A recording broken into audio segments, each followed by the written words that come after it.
Iceland should be on everyone's bucket list. It's absolutely stunning.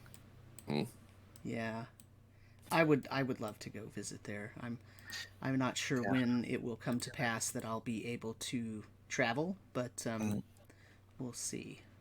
It's Iceland is like a celebration of Earth and nature. Just when you're there, there's no people. I mean, there's like no what, people. 125,000 There's like Icelanders, and 100,000 of them live in this capital city of Reykjavik. So when you get outside the capital city, it's so underpopulated you don't see anyone. When you get a map of Iceland, every single farm, every single house is on their national map outside of the city, because every farm is unto itself alone on the road, and it's some kind of a marker. But you just stay at little guest houses and little farmhouses, and it's the world when it was like young. It's the world when it was very volcanic and young looking. It's all geographically, and so it's really a beautiful place to just go see the Earth and its glory. Glory. Waterfalls everywhere. Waterfalls. So Matt, say something. Hello, good evening. Hello, good evening. Wow, there's a massive echo on the stream. Forgot to turn something off. I don't have anything else on. Let's do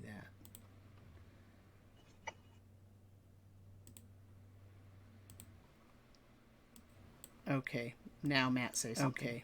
Hello, we are live. Hello, we are live. Hello, we are live. Yeah, really weird. Maybe it's just my system. Can somebody else pull up the stream and see if there's a huge echo? I'm watching the ad. Yeah, I'm hearing it. I hate that.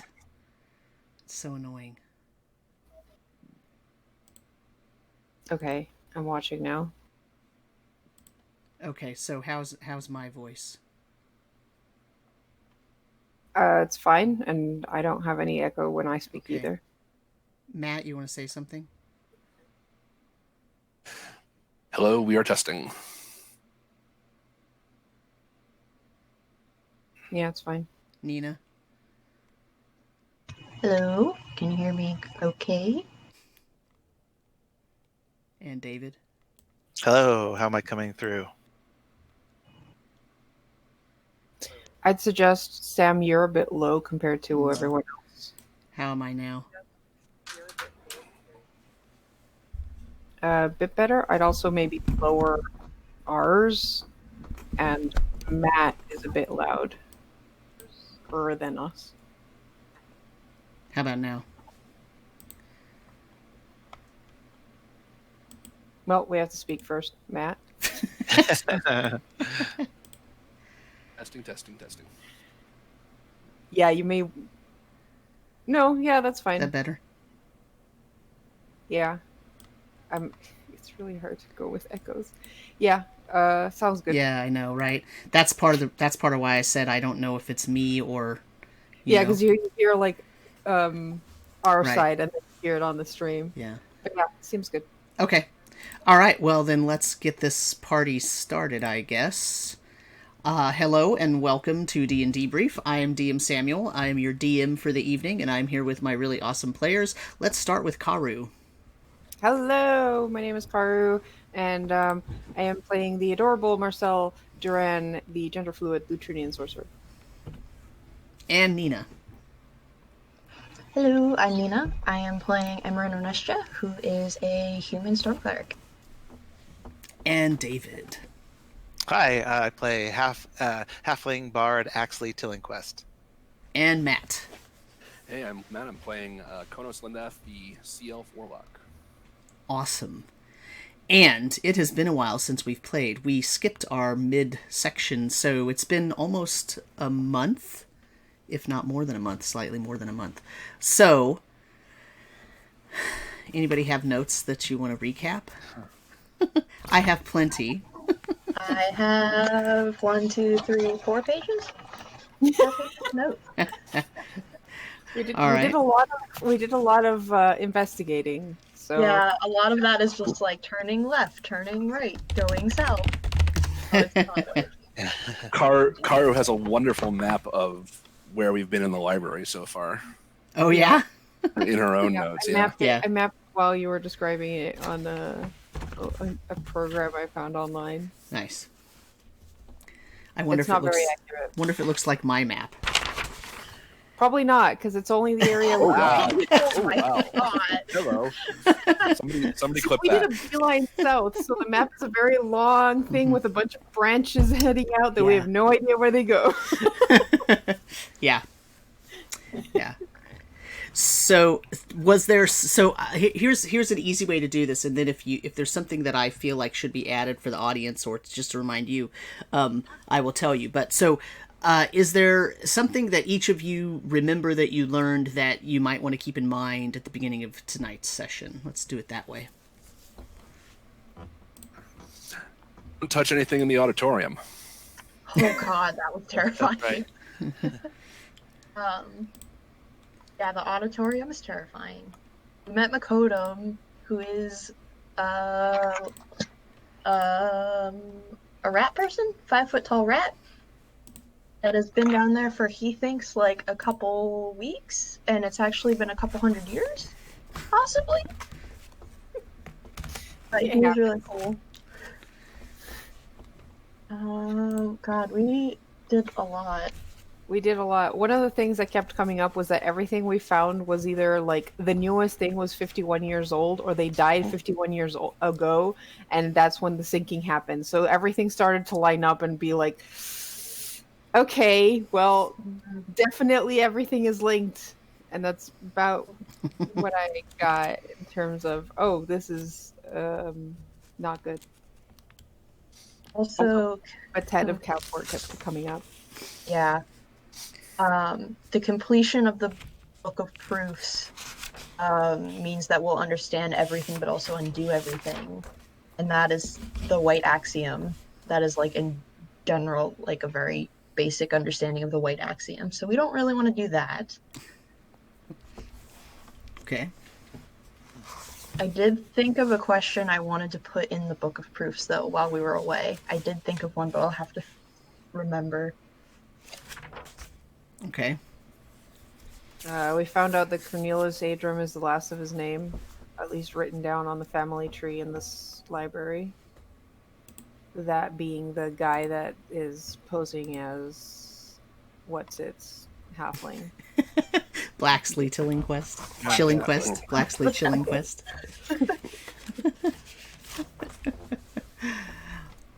Okay. Anything else? We found out. Go ahead. We found out that how demons are able to transition, and the whole thing of only one demon having gone from like really low to high, and that was the one that we had come across. Okay. Do you remember how a demon is able to go from a lower level to a higher level in rank?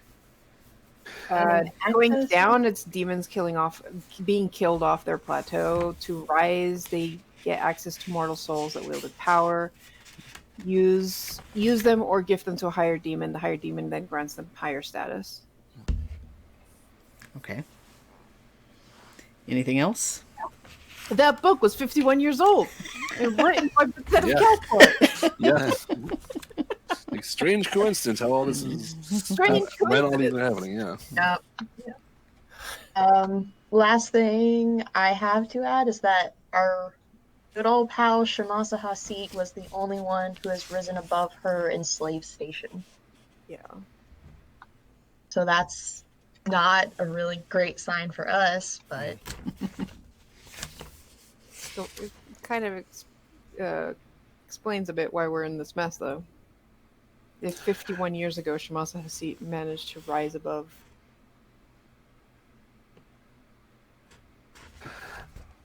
their station. There's also a lot of like handwriting scrawled in a lot of the books that we're looking through, and they're all the same letters, like the same person.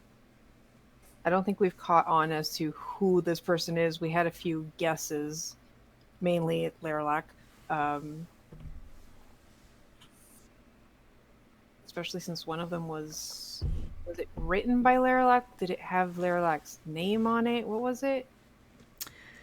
The one with the dirge of the Adrim houses. Yeah. I got a note. There's something about an inscription that he in Lerlac book in a book called Collected Wisdom of the Conquered Peoples, talking about a messenger finding a key to release the flood, a chained one, and a chained eye. Release the flood. I don't remember that. Wow. That's his interpretation, I think. There was something on Allegre Hammond, who I guess is the head of the seminary of St. Abdar, which we were thinking about maybe going there at some point, but we don't know where it is. Yeah, so let me see if I can fill in some holes.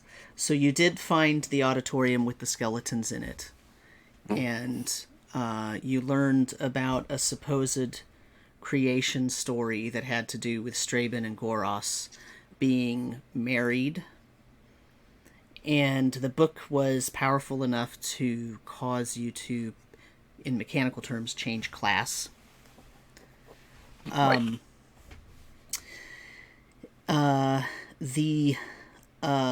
Axley wrote on the chalkboard as Imran was reading the book. Axley wrote, "A layer lack of common sense will get Goras kicked." Yeah, that's right. That's what that was. A lecture in 10 parts by Axley Chillingquist. And then you quickly left the auditorium after he wrote that.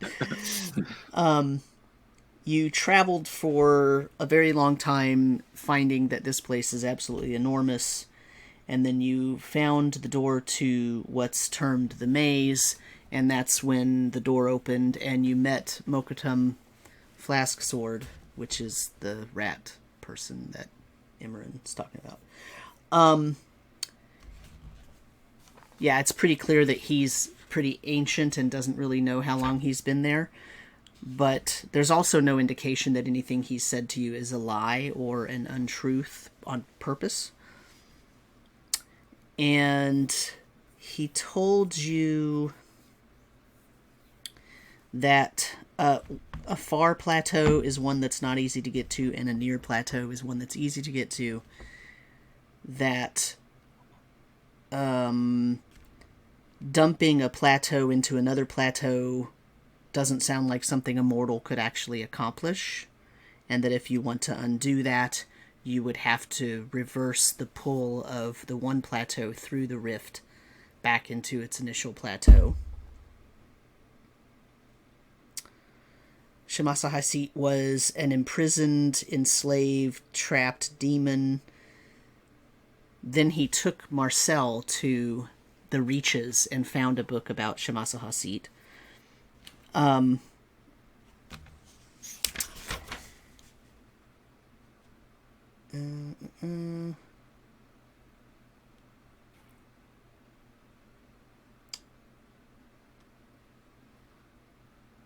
I've got a note that somewhere in the mazes there's a teleportation circle that supposedly goes to the blue, connects to the blue plateau.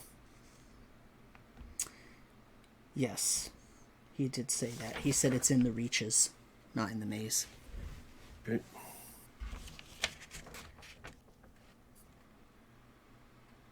If I recall correctly, it's probably in my notes somewhere. But he did talk about the White Axiom. Imran mentioned that. He said if the Book of Proofs was in the library, it would probably be placed in the Spire room, which is a place you had not heard of before.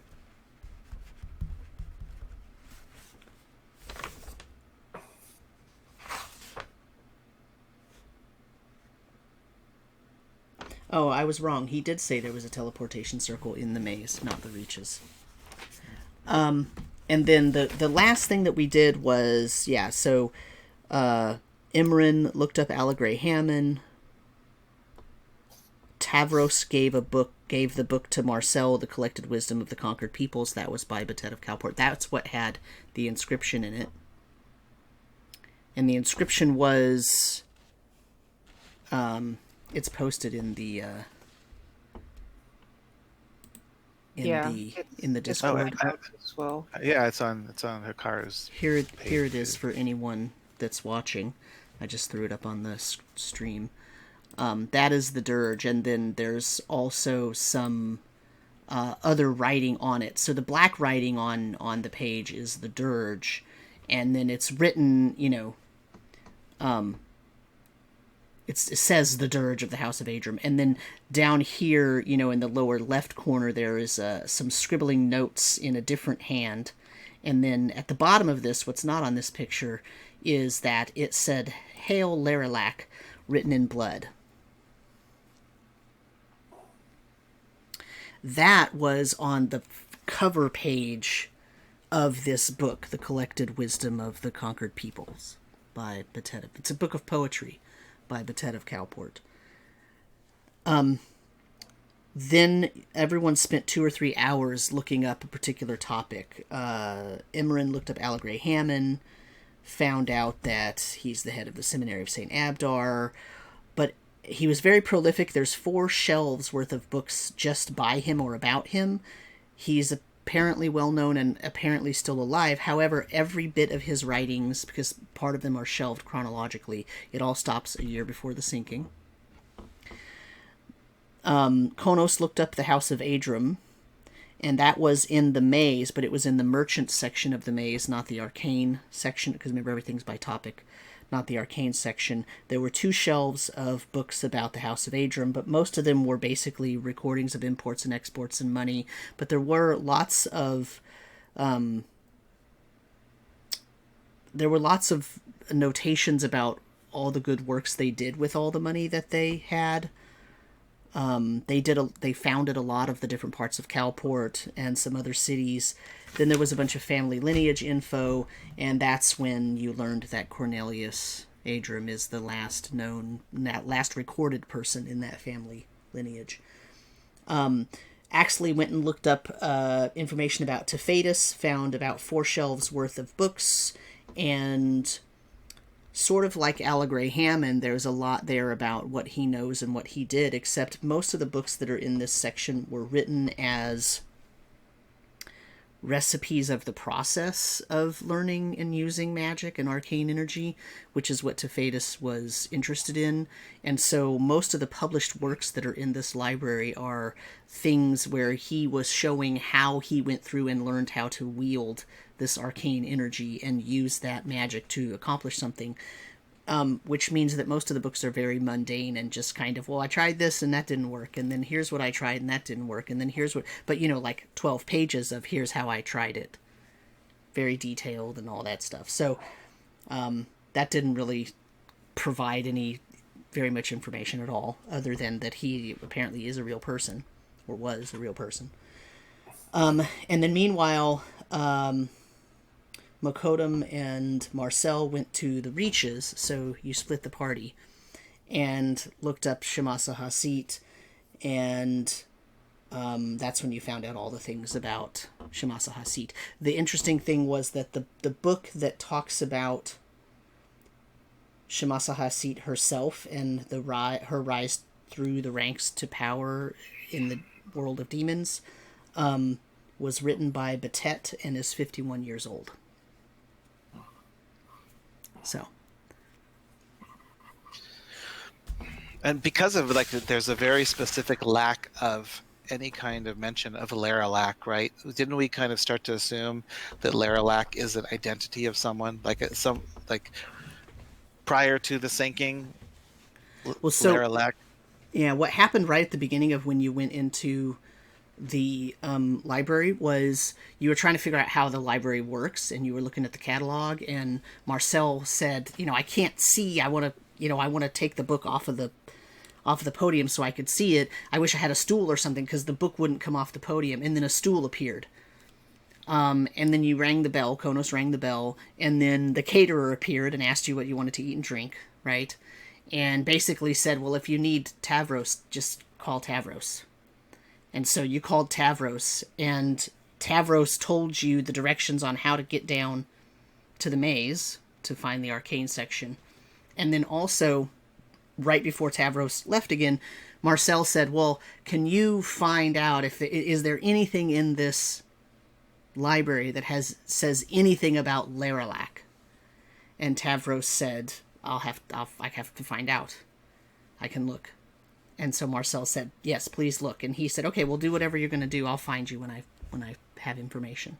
And after you got done talking to Mokodum and you started milling about the arcane section of the maze, Tavros appeared and said, well, here's the only thing in this entire library and in this area that has any mention of Laralac at all. And it was the book of poetry, The Conquered Peoples, that book. And it was only a notation in the front. And it's only the notation in the front that's written in blood. Yeah. Which in and of itself, that entire absence of information on an individual in the greatest library, that says something very specific. Right. That says it's very intentional that there's nothing on this individual, right? Existence in history. Right. Yeah, sure. I mean, you can come to that conclusion very easily, yes. Because everything else, even the merchant houses, there's a book on every single merchant house every store that ever existed in Calport, as far as you can tell, has at least a book that talks about it. Mm-hmm. And here's this Laralac person, and the only mention of it is written in blood on the front page of this book. It's not even part of the book. It's somebody scribbled poem. They scribbled the dirge in there. Yeah. Which to me raises my suspicion that Laralac is a created persona, and so it could be anyone. And so now we need to start really looking at clues to see who it's likely is the individual who became Laralac, right? That executed that plan. My suggestion was that Laralac was a taken name that he changed to, so he may have been going by another name before he took the name of Laralac, and that's why there's no, that was his decision of, I'm doing this. That's why there's only one book that has his name on it, and then he basically disappeared from history. Mm-hmm.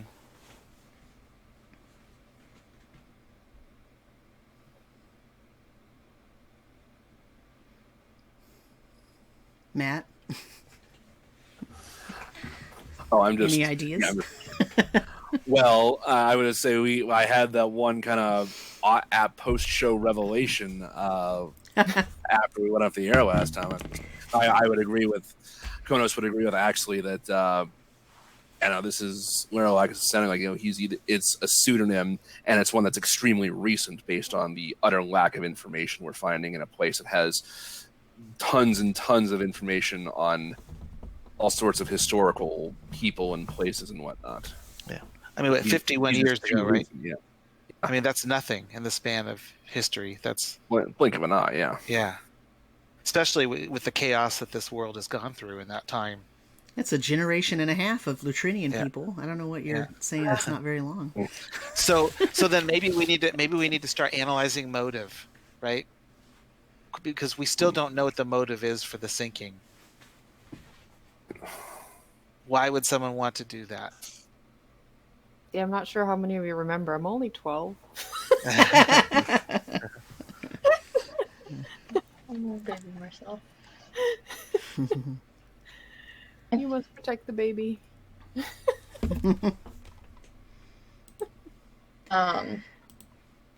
Yeah, in terms of motive, we kind of discussed last time, I think very briefly at the end, about possibly Lerolak might be harvesting powerful souls for Shamasa Hasid. Like, obviously that's the demon, I guess, that he's serving. We saw it, or Kono saw it at least. And if that's how Shamasa Hasid got to the place that she is, maybe a continuous stream of souls is what she needs. Or maybe he's trying to do the same thing that she did. Yeah. Place her. Could Lerolak be one of those powerful souls that could have been stolen and corrupted and being used by Shamasa Hasid? Maybe? I was kind of thinking more along the lines, I think what Konos was saying, that maybe Lerolak is presenting souls to gain power and status among the demons. That's what we learned the demons do to gain power, is present powerful souls. And they So promise, maybe that if you help me elevate my status to the top, then I'll take you with me and reward you eternal. You cut out really bad. Yeah, I understood like half of that, maybe. that was like you went into robot mode. Yeah. We're not playing Cyberpunk. Yeah. So, Still No, cutting it's out. You're still going out. that's strange. Let's see. What's happening? Internet looked fine. That's strange. Go ahead and try again.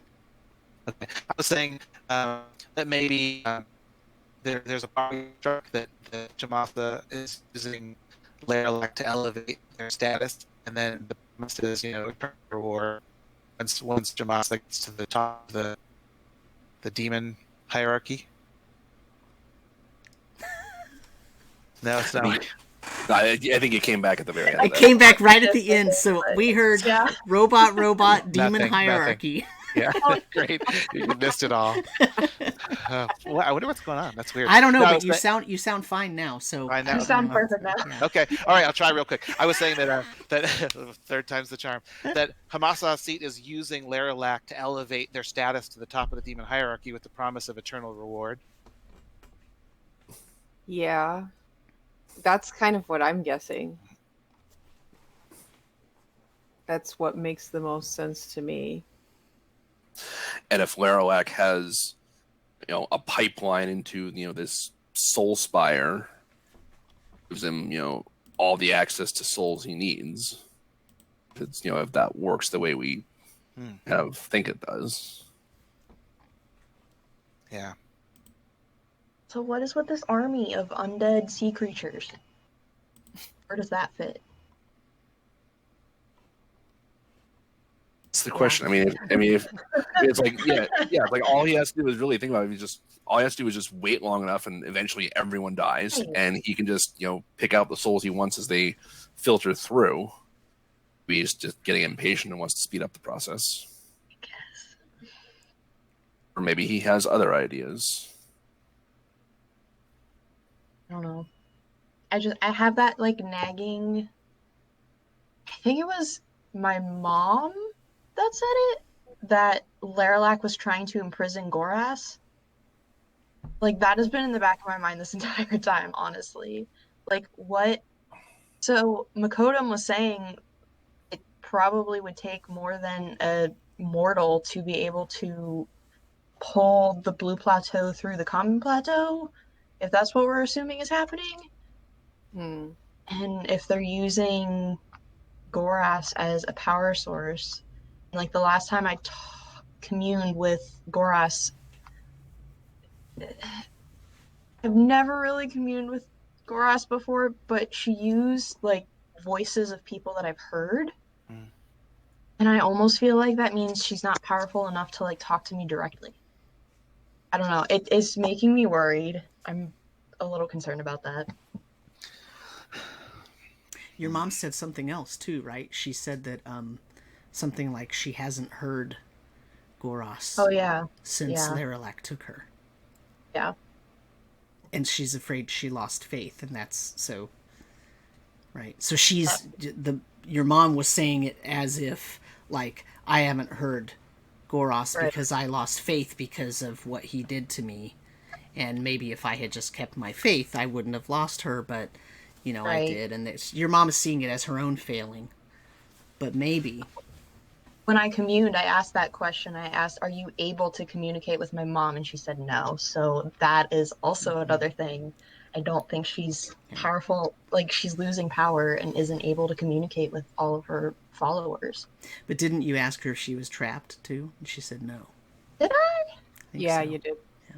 I think that was your last one of the questions you did was she trapped in the answer was no. So how do you steal the power from a god?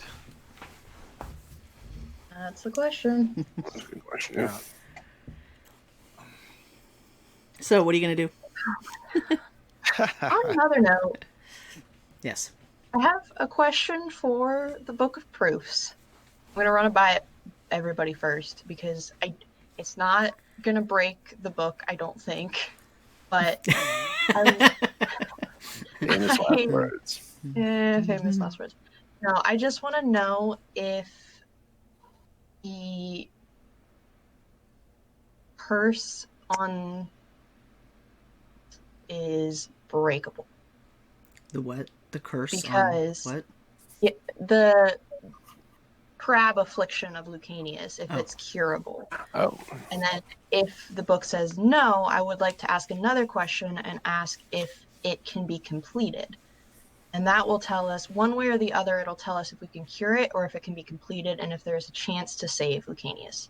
Because that is on my to-do list, personally. Okay. Haven't we That's seen? Wait, we're in the biggest library in this planet. Do we want to figure out if there's like any kind of content in here that speaks of such a curse? We That's a could, good idea. but also the Yeah, Book of Proofs will tell us how to cure it too, and actually can translate it, and then we got it. That's Instead true. of we could use Tavros to look it up, but he took a couple hours last time we looked something up. Well, if you Right. want to find one book in a library this long, that's actually pretty impressive. That's fair. That's fair. I mean, it In a takes us way, a we- while to decipher the I proof. know. I I mean, mean, we're not it's even through the other yeah. one, which is a pretty more important. Right. In a way, we kind of know the answer because basically what you did with the Blue Goblins as far as the restorations and the remove cursing. Because Yeah. it was successful, right? One was broken. Well, yes, but they weren't like showing, like they weren't being transformed. They were just sick. The ones that were starting to transform into crabs, I tried to remove the curse. They just died.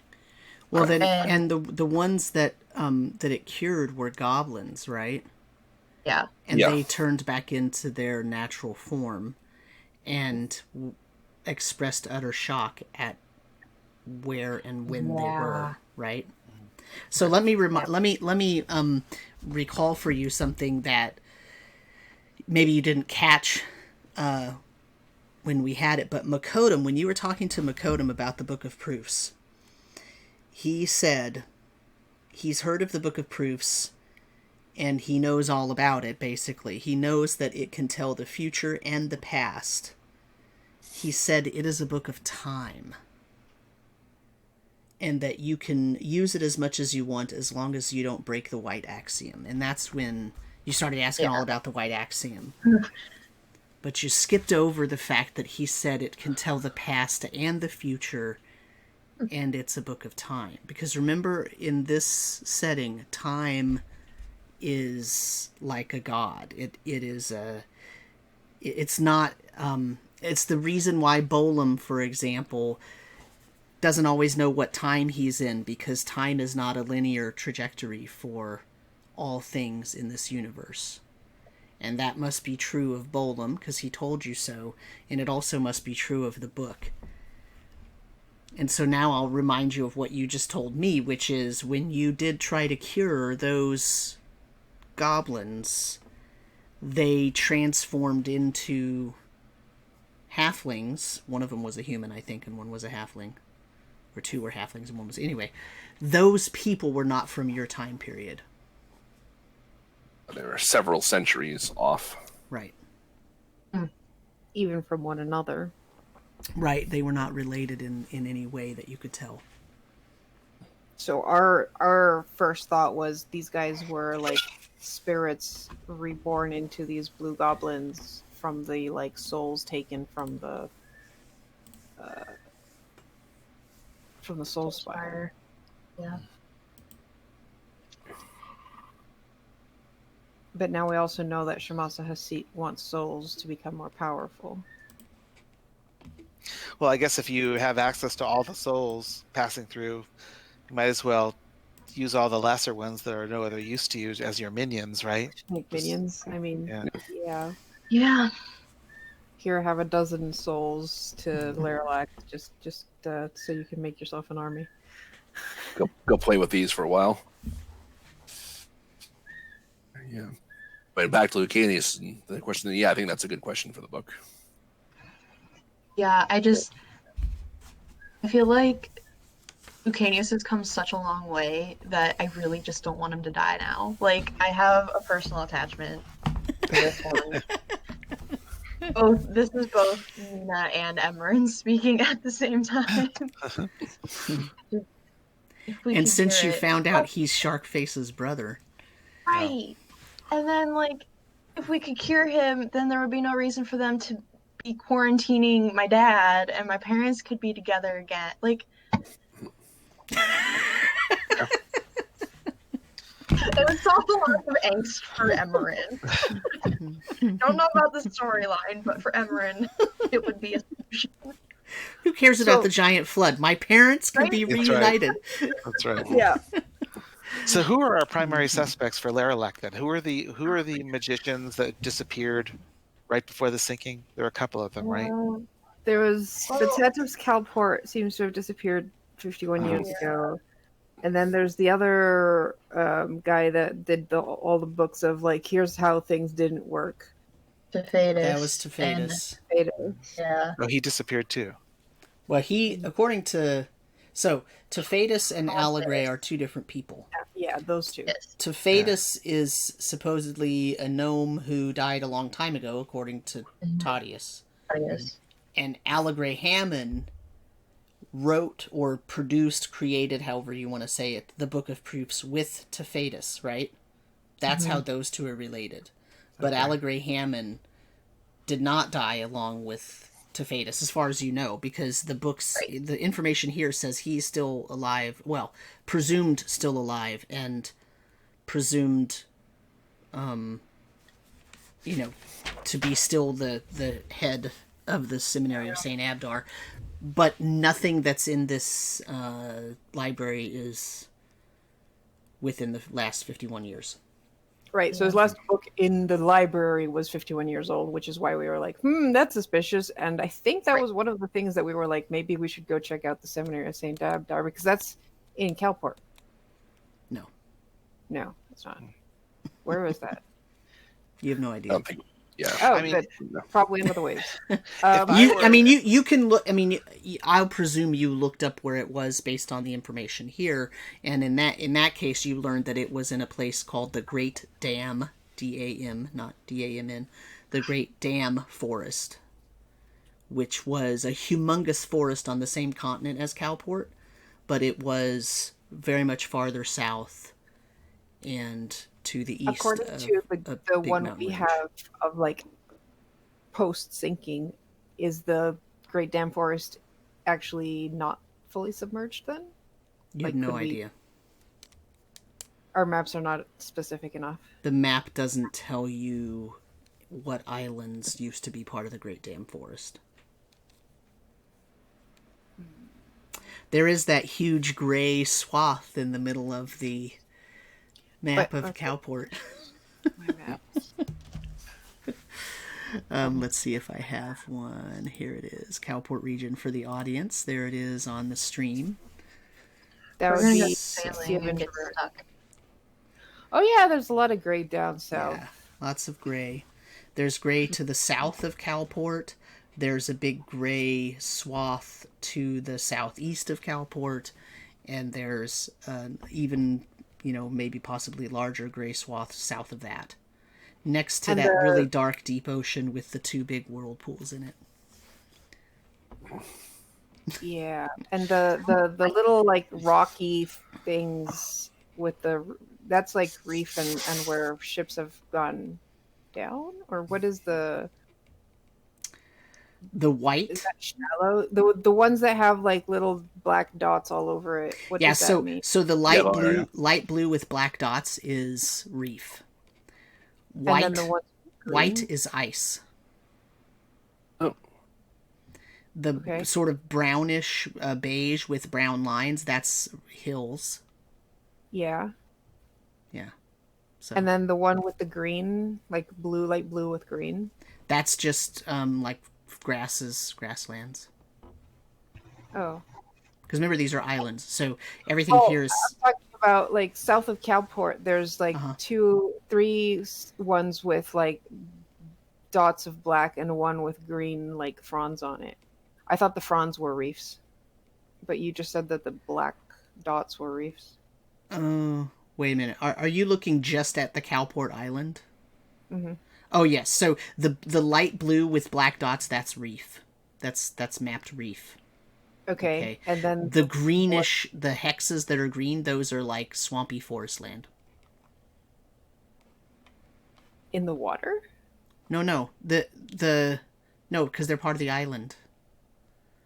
No, I'm talking about because there's like 3 ones that have blue with dots of black, and then in the middle of them there's one that's white with like little leafy green shit on it. Oh, that's probably kelp forest. I'm not looking looking at the map very closely. But yeah, in the water, yes, that's kelp forest. So it's kelp versus reef. Right. Okay. And those are mapped because remember the red lines on there, that's the pathway to get out of that region. Yeah, so they're mapped because that's danger.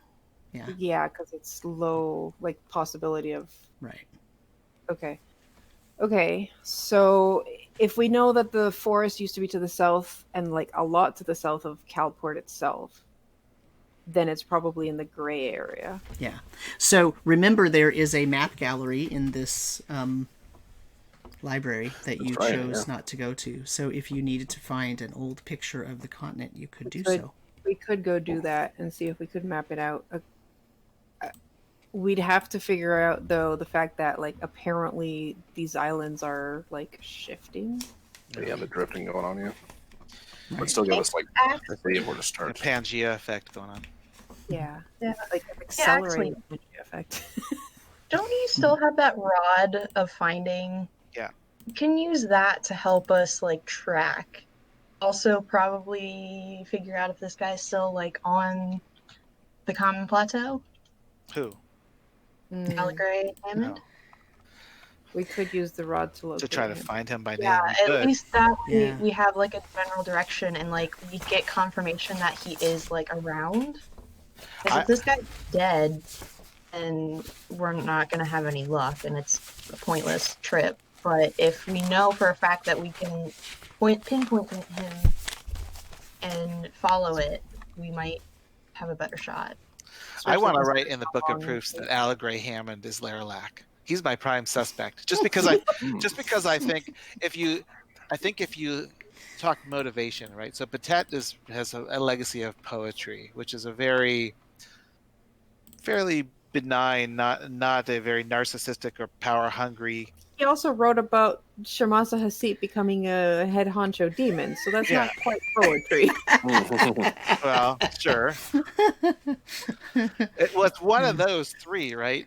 Well, and probably not the other author of Book of Proofs, because we know that he died earlier than 51 years ago. I mean, I think the only reason we had said Betet was not it was because the writing that is supposedly Betet's does not match the one in on all the books and the one in red, the one in blood. Yeah.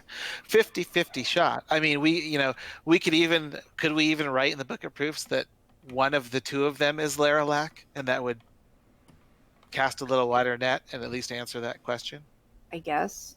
I just come back and say yes. But And that we would, don't know which one. We know which one. yeah, but that's pretty. I mean, that's pretty valuable to know.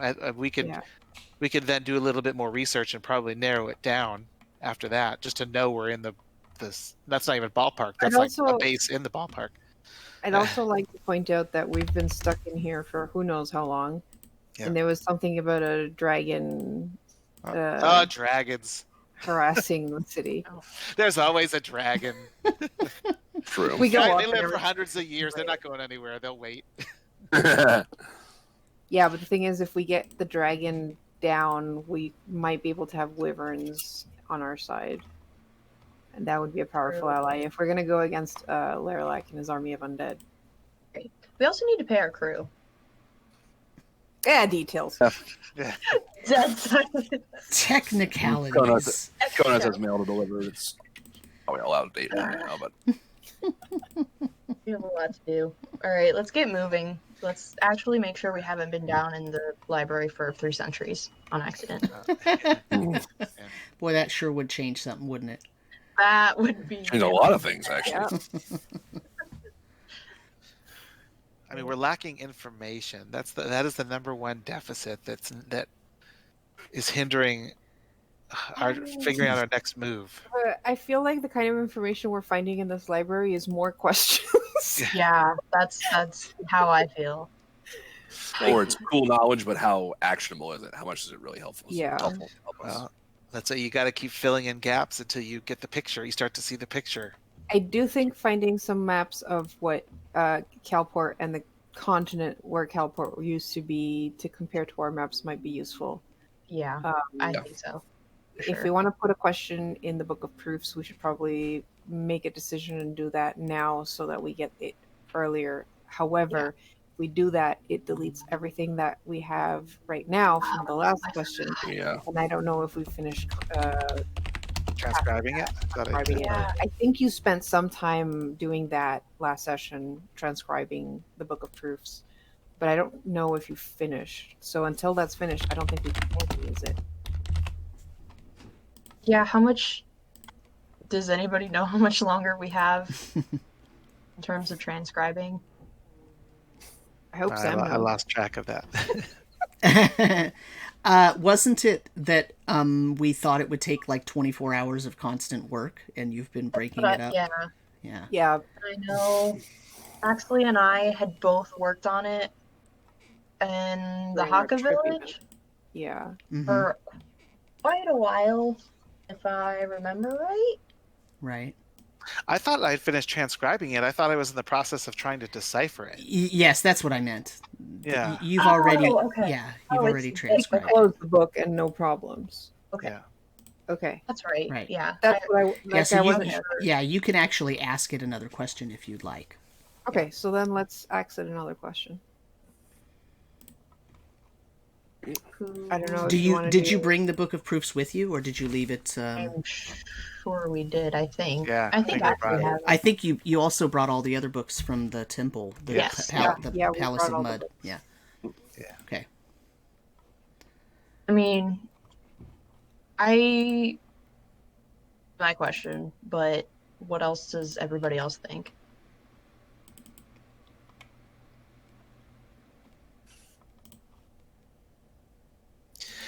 Because if we know who Laralac is, then we can focus our study on that individual, right? To Okay, learn. but here's the thing. We studied everything there was in this library about Allegra Hammond. And Oh, we Yeah. did? we did. We looked at every single book that like, so what else are we going to get from him? Right. Like, we already went through the whole collection. So Trust me, it's boring. So I'm not sure what else, like, if we knew that it was him, and apparently so far we don't have any links to that. Well, so and to be clear, right, we're talking about 4 shelves of books, right? So Like, we haven't read them, right, like all of this, right? Yeah. And you spent like 2 to 3 hours paging through them, just looking for.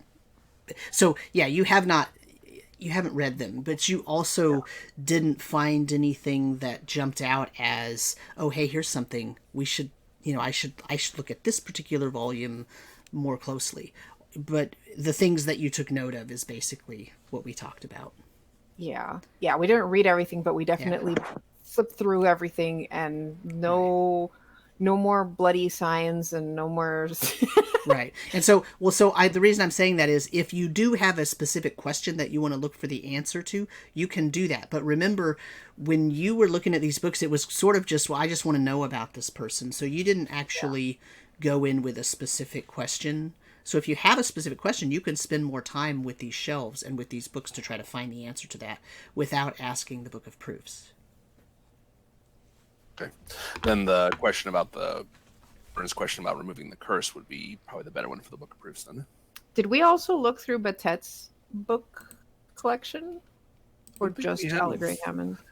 I don't know if we looked for Betet specifically. We found stuff by him, but I don't know if we said, hey, find us stuff about this guy. Yeah. I find it interesting that the 2 books we've managed to find were not us going, hey, we want to learn about Betet. It was, hey, we want to learn about these 2 specific things that have to do with the sinking, and they were both written by Betet.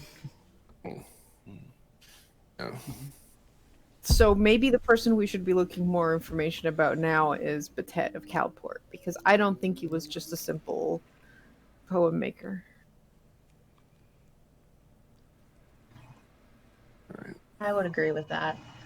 So why don't we divide and conquer?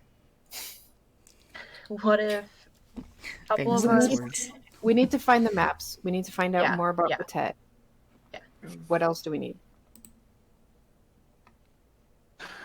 I mean, I'd kind of want to find out more about like the Blue Plateau and the Threefold Lake and the Soul Spire. I might take a stroll. A lot too. Okay, so you're gonna split up the party and go looking around the library? I think Is that so. what I'm hearing? One more time. Okay. And then we should probably leave because we have spent so much time here. Yeah. Oh, yeah, we could easily get stuck here forever. I know. Yeah. That's what I'm worried about. So I think I don't mind looking up Betet and seeing what other interesting things he might have written, considering 2 of his books seems to have been important. Okay. So Marcel's going to look up Betet.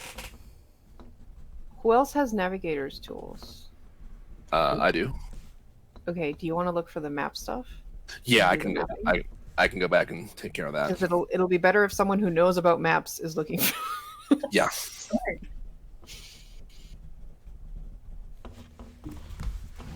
I'll handle that.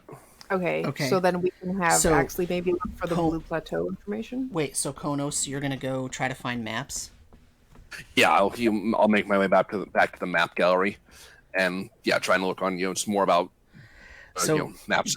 That takes you out of the lower part of the library, so you'll be leaving the mazes and the reaches. Yeah, does anybody want to come with me for this, or? Well, the other thing we have to find out is more information about the Blue Plateau, right? And the Soul Spire.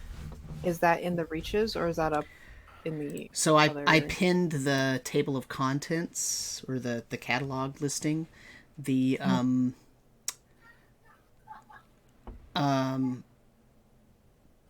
so I mean, plateau and plateau topography is in various Stack. different. Yeah, you're either The in the stacks. stacks OP and N, or in the planetarium. Also, there's flora and fauna regarding the plateaus. in Yeah, those are various different mostly places. stacks, but also pens. Yeah. Oh god, pens for fauna. That's... Do they actually have like creatures there? Mm, Didn't we boy. pass by something? Yeah. You know, like that? Pass by some like Actually, instead of topography and all pens. that, you might want to go to... Well, it doesn't say plateau, but it says history far near. Doesn't far near refer to the plateaus that are far near? Far near history refers to recent history and ancient history. Okay, never mind Okay. then. There is no plateau history. Correct. That's useless. Let's just go to the fictional history section. That's probably going to be more interesting than anything else. Funny you should say that, because that's where you're going to find Betet's works. Oh god, of course, because he's a freaking bard. Wait, does that mean that if I'm looking for Betet stuff, I'm also going to be out of the reaches and maze? It depends on what you want to search for. Do you want to search for the things he wrote or things about him? Both. Actually, I'm probably more interested in seeing what he wrote. Okay, then that will take you Because out the two books that we've spotted that were by Betet, and they had interesting content. So I'm kind of curious if he already wrote 2 books that had information that was relevant to us. What else did he write, basically? Yeah. So the majority of his collections are in the fictional history section. Fascinating. Wonder how fictional they really are. So I'll be heading to the stacks. Yeah, so you'll be going out of the maze as well. Okay. So Konos, you're gonna go to the map room.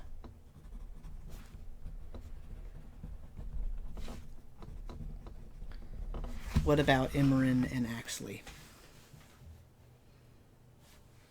I think I'm just going to continue to study the proof and try to make some progress. Are you gonna do it in the maze? Might as well. It's a nice, quiet place. The rest of the library, who knows what you find up there? True. So am I writing in the book as well? Yeah, are we leaving a question for the book to work on? I think we should. We might as well. We have it. And this is going to take some more time. So All right. Yeah. Just write it in so- and leave it with me yeah. while it works it out. Writing in the book only takes a few minutes, however long it takes you to write. Right. Yeah, we Then- just want to do that before we Yeah. go. So that it... Right. Right. And then what are you gonna do? Imran I'm- specifically. Gonna take a trip to the spire room, I think. Okay. Maybe. What's in Probably the ask spine? Tavros for some help. I'm more just curious than anything. That's where I found the book of proofs before it was like human skin covered Oh. in my dream. Like when we first like took off for Calport, and I don't know, I just kind of am curious to see what's up there. Remember, Tadius had said when he last saw it, it was a beautiful blue with Yeah. silver foil stamping on the cover and all that, and he thought it was pretty disgusting that you covered it with the skin. Yeah. So I'm curious. I'm gonna go up there if that's okay with everybody else. It Okay. might take me a hot second. So I have a question to ask everybody, and I want you to think about this question really hard. Boy. Do you really want to split up into 4 separate parties? Mm-hmm. Because that's what you're doing. Because you're looking in completely different places for everything you want to find out. Mm-hmm. So while there's the benefit of it would take you less time, and presuming there's no danger, you can all come back together in 2 or 3 hours, and you'll have all kinds of extra information. But the reason you were able to do that last time is you were all in the same basic place. You were in the maze, except Marcel went to the reaches, which was far away, but you had Makodum, who you apparently trust. But sending Konos back to the map repository, Axley stays down in the maze, Marcel goes to find the fictional history, and Imran going to find the Spire room is like going to the Four Corners here. Yeah, we're like miles apart from each other. I have a sneaking I cannot talk today. I have a sneaking suspicion that we might find some resistance in the Spire room. So I know that because I'm the DM, you're like, oh shit, it's going to be dangerous. But I'm only asking because these things that you're doing are going to take you different amounts of time. Yeah. So, and it might be dangerous. I'm not saying it's not, but I'm not saying it is. I'm not trying to hint that you're all going to get ambushed and die. Okay, that's not what I'm saying. But, like, as 4 people that have been doing this together for now months, do you really want to leave each other? I mean, especially because Makodum is, like, ancient and he's been in the maze. You're going to leave Axley down in the maze by himself and you're all going to leave. Fair point. We don't know, like, some of these other areas, do we really even know where some of these other areas are? Not yet. Well, the thing is, we don't really need to be in the maze, and if Axley's just going to be working on his stuff, he might as well go with one of us to wherever we're looking for things, and he can work on his proof there. Like, he doesn't need to stay down in the maze. Yeah, you can accompany and then sit and do your work. Okay, all right, I'll go to the Spire room then. That sounds interesting. Oh, that might not be a good. I think off of that one real hard. I think maybe the better idea is to pick a place that we all 4 of us go to at once, then move on to the next place. What if we do 2 and 2? What if Konos and I go to the map room, and Marcel and Axley go and search for Betet stuff? Betet stuff. Okay. We could do that. Okay, I feel like that's safe because we saw the map room on the way here, so we at least know where that is. And then maybe I should go with Marcel because we don't know where that is, and I have a sending spell that I can talk with you guys, so I can tell you where we're at. Okay. And if nothing else, if something goes wrong and we run into a crazy room with a bunch of loose animals in it, we can call you guys and maybe not be completely helpless. But Okay. Marcel has the sending too, right? So the 2 people No, that I can have message, Oh, message. Yeah. but message is only 120 feet, and this place is Oh. huge. Yeah. Sending is however, literally whatever. So I mean, the map area shouldn't be dangerous. yeah, I mean, nonetheless, we know where that is. Sure. Yeah, I think and, it's the closest one to us. So. and there's probably places to study in every single place in this library, so I'm sure. Axley can do his stuff wherever. So he can go with Konos and look at, while Konos is looking at the maps, you work on the proof. All right. And then do you mind if I write in a book and send that with you and just carry it open for however long it takes? We might want to all go to the maps. You can write down the thing there so we can keep the book open, and then we'll go on ahead. That sounds fine. Yeah. That's Okay. fine. So our plan is all 4 of us are going to where the maps are. Okay. We write in the book of proofs, and then Emmerin and Marcel will head to the stacks to look up the books by Betet. Okay. Sounds like a plan. To be fair, it'll be quicker if there's 2 of us reading the books. Do you want me to go with you? Do you want to help us save the world? Or at least not be stuck down here anymore. Well, I wasn't stuck, but Fresh air might do you good. sure, that sounds good. Let's just get this door open. And he waves his hand, and all the locks start unlocking. And then he goes to pull the door open. And once again, it takes what seems like forever for him to pull this 4-foot thick door out of its frame. But he does so. All right, then. After you. Pile out into the hallway.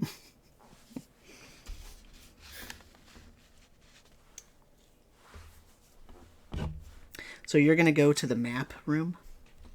Yep. Okay. Tell me where you're going.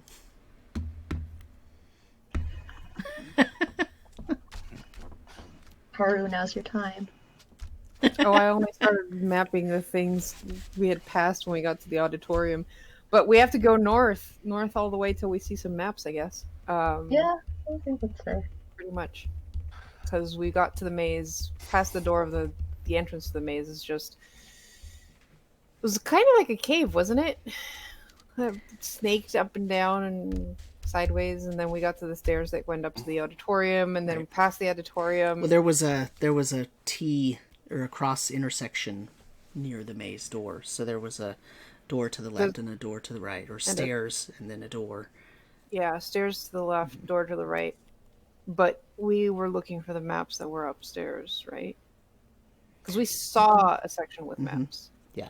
You So saw the door that said map gallery. Oh, Yeah. okay. That's by the.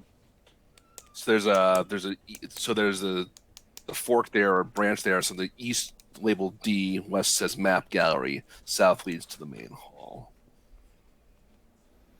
So was that up So I think before that's the auditorium, or was that... that would have been north of the auditorium. So that was okay. So there was the printing machine room we passed. We went down some stairs. I think we went past a beehive and came into the main hall, or near the main hall.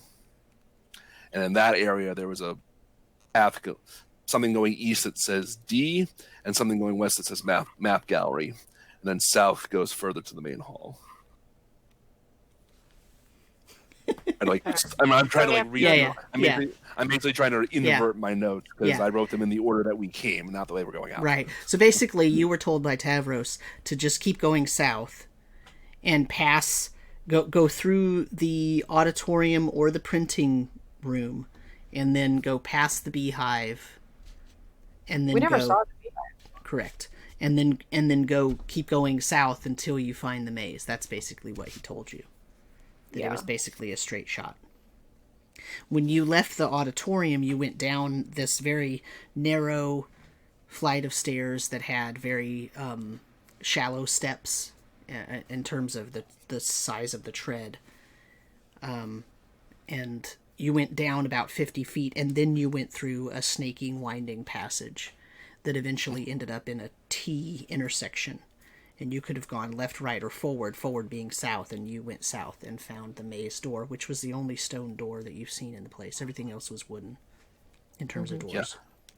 Yeah. There was, in that T junction, there was another door east and then some stairs to the west. Looks like they go up. Right. Yeah. So let's retrace our steps. Okay. As you're walking through the maze-like passage, Makodum says, "I don't remember this being this way." Really? Oh, it feels very different. Well, that's not all that's going to feel different if you go outside. What all else do you remember being different or changed? Well, these passageways were lit with magical light and well-traveled. This just feels very slimy and wet and not well-traveled at all. Yeah, maybe some of the library suffered some damage with the stuff that happened outside. Well, there was the great shaking a few weeks ago. Okay. What all happened with that? Well, I'm not sure. I was in the maze, and it just started shaking everywhere, and it closed off some of the passages, but who knows what happens. Sometimes, there are things that happen in the earth, and it moves, and that's it. So has there only been one shaking? That I can remember, sure. In here. Okay. Well, that makes sense a bit. I wasn't around for that. Let's keep going north. Yeah. I will remind Imran that at the end of your dream vision there was an earthquake.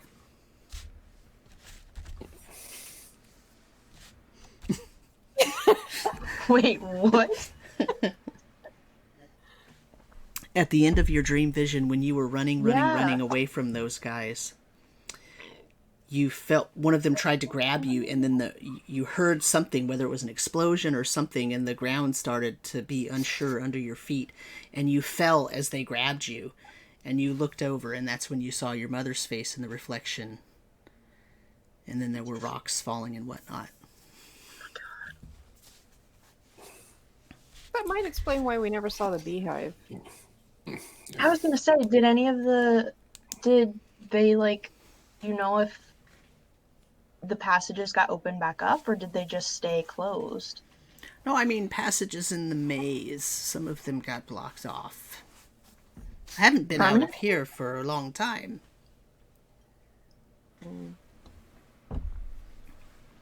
So you aren't able to access a couple of passages in the maze? Yeah, it's nowhere I wanted to go to anyway. Cool, so we might be missing information. Okay. We didn't run into any of the blocked off passages when looking for things, so we found all the information we were looking for. It's not like we went looking for Hammond's books and half of them were buried behind rubble. Tavros did go looking for Laralak's books, though, and only came back with one. True. Though I suspect he can go through anything. Yeah. What is Tavros, honestly? Spirit of the library. So Cool. he's the curator. Well, yeah.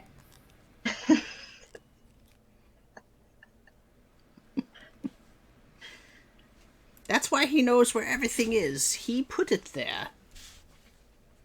He did the organization.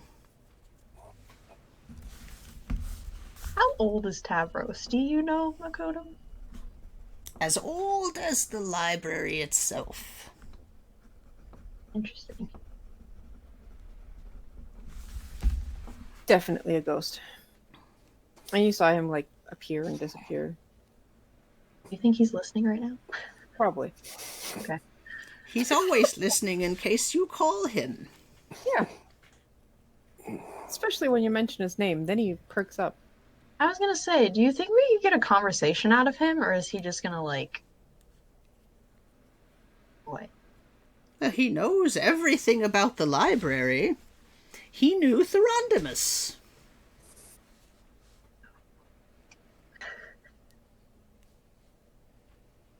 Dare I ask who that is? Yeah, this is the Library of Therondimus. Therondimus Yeah. founded the library. It was Therondimus's idea to have an actual library that's open to everyone. Remember, that's not how libraries actually were. They were still only open to powerful, rich, learned people. But this one, in its heyday, was open to everyone. It's not now, as you found out, but you know, Makoto doesn't know that, right? Yeah. Alright. Alright, well, let's get to the map room first. Yeah. Stay on task. Keep going north, past the auditorium. Has anything changed in the auditorium since we left? So, you go up the stairs and you go into the auditorium, and the skeletons in the cases are just sort of hanging there until Imran comes into the room. Oh, no! And then they stand up at attention again. Power walking, keeping my head down, just... No, we're not, no. I don't do undead things, guys. I'm a cleric. I just watch what Makoto thinks of it. He's just sort of shambling along. He doesn't really. He's like, oh. He sort of nods to them all. He's using a cane, you know. He's. Actually, you want to give me a perception check, please? Oh boy. I rolled a 7 plus my perception bonus, which is only like a couple, I think.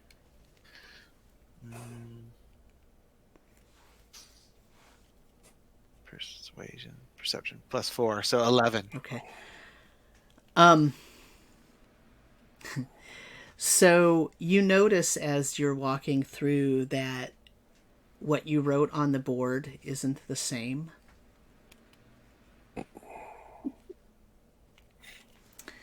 I was gonna say I'm definitely looking at what he actually wrote and seeing if anyone's added or deleted anything off of it. Instead of saying a lack of common sense, it says, well, let's see, is it instead of or did they add to it?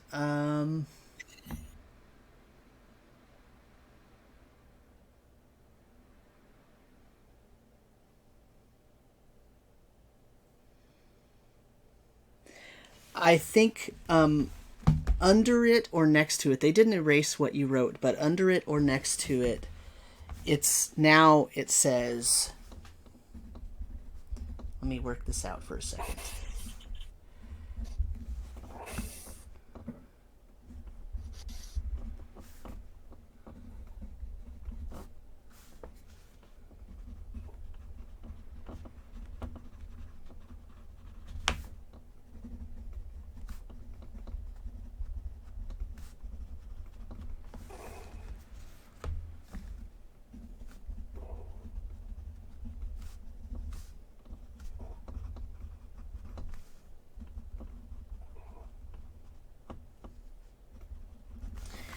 Okay.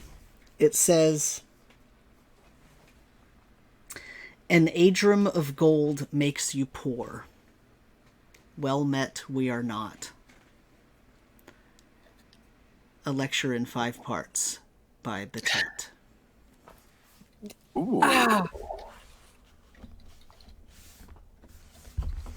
Hey, say that again. It says, an adrum of gold makes you poor. Well met, we are not.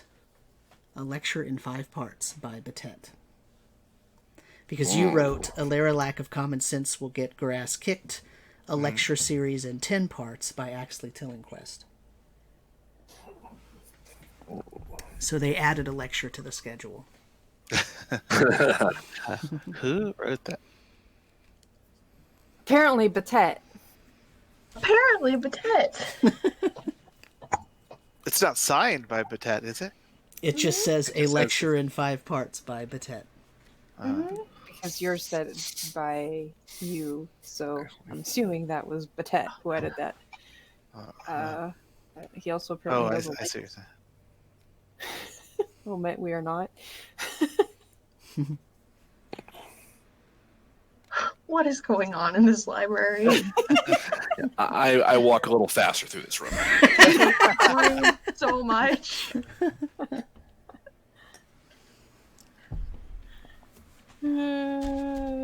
There's not, like, as I'm walking through, there's no one else in the room, right? You want to roll me a perception check? I really don't, but sure. It's pretty good. 19. You don't see anybody else, but you notice that one of the skeletons has a piece of chalk in its hand. No! Oh. No! Do you tell anyone about this? I'm like screaming and pointing at it. I'm cleric, you are. You're screaming and pointing? Did you really scream and point? I will point and be like, guys, that's not normal. You're not screaming and pointing. You're just I'm not screaming. Okay. I'm just pointing at it and alarmingly gesturing to it. When you do that, the skeleton goes like this and puts its hands up, and then it looks down at the chalk and kind of puts the chalk behind its back and stands at attention. Wait, so is the skeleton Betet? Hello, skeleton. Are you called Betet? I think the skeleton just has a wry sense of humor. It's just a smart ass. Wait, okay. Oh god, now I have to talk to a skeleton. Marcel's already talking to the skeleton. Definitely asking the skeleton if they're Betet. Its jaw moves, but no sound comes out. I mean, the jaw, makes noise. I give the skeleton a well met salute. Kudos to you. It nods its head. Oh, it can nod for that question, but it can't nod to say if you're Betet. It was trying to talk to you. It's in a case too, so. I know. I don't have Speak with Dead. I don't have it prepared today. Do I see any like little like handheld slates or chalkboards sitting around anywhere? I have my notebook. You haven't looked in any cabinets or anything. How are the skeletons kept in their like cases? Does it have like? Yeah. Is it glass? The cases are wooden framed with glass on all sides, and there's little knobs. But there has to be like an entrance, right? Well, there's a knob for you to open the door. The case. Mm-hmm. Is the knob on the front of the case or on the back of the case? It's on the front. Konos, you find one of the cabinets has a bunch of slates in it. A couple of things of chalk. I'll take one of the slates and say, "Well, this maybe we can give it this and have it communicate. If we really want to get answers, this might be a way to do it." Fine. I will go over to the case where the skeleton that was holding the chalk is. I will hold up the slate to it, and I'm going to offer it. It's like, hold on, like I'm going to here you go, and I'm going to open the door and say, "Here, write your answers." As you open the door and hand it to it, it puts its arm out and says, "Thank you." So it talks soundproof windows. I like this. Oh, okay. Okay. So, are you or were you Betet? No, of course not. But then why did you put Electrum 5 parts by Betet? I am Gaston. Jesus. Gesundheit.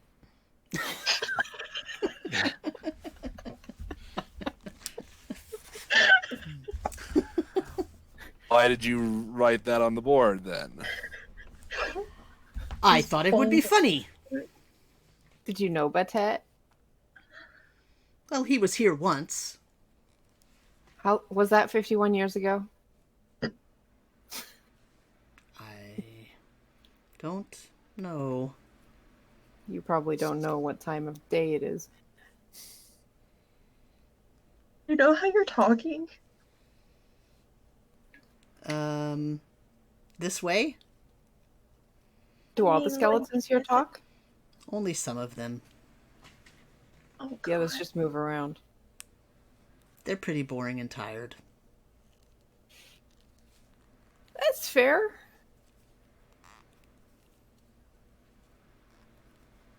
Oh my god, we got so sidetracked. We're waiting for him. We're waiting for him to come back. Waiting for who? Betet. The last person to read from the book. Wait, what? The book. The lecture. See? And he Betet? points kind of over your head at the podium. Betet was the last one to read from that? Yeah. And then he got transformed into some kind of cleric? Who? Betet. What? What about him? We're able to talk through all the laughing. Well, you said that Betet read from that book. He gave us right? the lecture, and that's why I can still talk, I guess. Oh god, that's weird. But that book is magical, and it makes you a cleric? Is that what you said, Emran? Uh-huh. Yep. It makes you feel like you want to be a cleric of Straben. We thought you were going to stand up there and lecture to us again. No, thanks. Oh, thanks. You would wake up the rest of these fools so I could have someone to converse with. Thanks.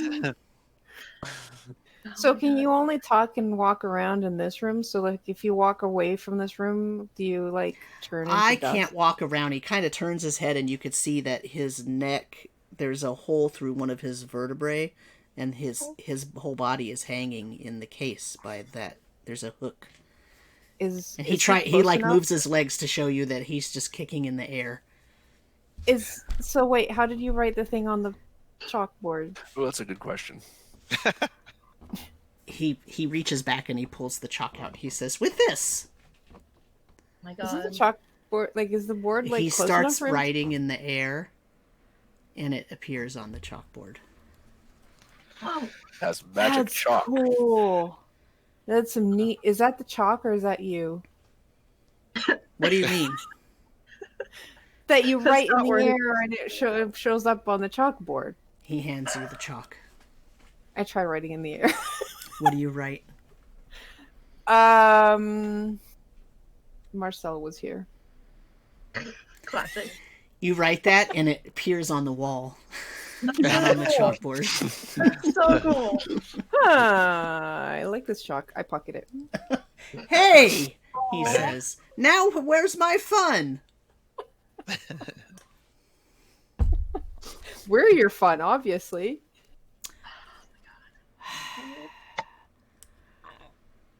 Are you going to read from the?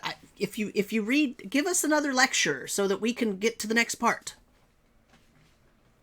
So did Betet not read the whole book for you? He woke us up and then he left all of a sudden. Why did he leave? I don't know. He didn't tell us. How rude. What was the last thing he read? I don't remember. All I know is it woke us up, and now I can talk, and none of these other people want to do anything. You want to come with us? Are you going to unhook me? But do you see the correlation though? The what? Laralac Animating awoke dead. his army of undead, Mhm. and Betet awoke this undead person. Aren't there like anti-clerics, dark clerics that deal in death, necromancy? Possibly, but like this could be the magic that they needed. Something in the back of my head like clicked, and I can't like put it together. I Did can't Betet leave put in it a in words. hurry after you guys suddenly started animating? A hurry. I mean, I don't know. I thought he was going to come back for the next lecture. We had been having lectures for 3 days. And on the third day, you all came to life, and he just No, we never came to life on the first day. Oh, so you came to life, and he kept lecturing for 3 days, and then 2 more stopped days. coming. Then he left for the day, and I thought he was going to come back, and he never came back. And then you showed up, so I thought you were going to be the replacement lecturer. It's the last thing he spoke about before he left. He doesn't remember. You'd think he'd remember giving it in the last lecture. Like, if you don't even remember the last lecture, what's the point in lecturing you if you don't remember what was lectured? Look, what do you want from me? I was here, okay? I showed up. Uh-huh. Showing up is not enough. You're supposed to pay attention. You're not going to pass your test if you don't pay attention. Wait, there's a test? When? Well, what do you think lectures, lecture? Then you have a test to see if you actually retained anything. No. Is there anything in there or just air? He kind of does this, and he lifts the top of his skull up. And he puts his head down. I don't know. What's in there? Air. And he puts Just it back. as I suspected. See, how There's can no I point remember? in lecturing to you then. It just goes in and out. Like, what's the point? I don't know. I mean, I feel like Marcel needs to free this person because this would be Okay, fantastic. I have an Higher idea. campaign. We unhook you from there so you can walk around and you continue the lecture. Oh wait, we don't all want to be clerics. okay, I can do that. I think I can still read. I think that's a good idea. I'm gonna go back over to the book. Well, you can act. Well, it seems like you have no issues writing, so. Right. I can't take you down though, because I only reach your knees. You'll All right, have to.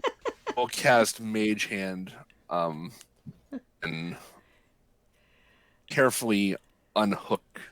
What's the weight limit on Mage God. Hand?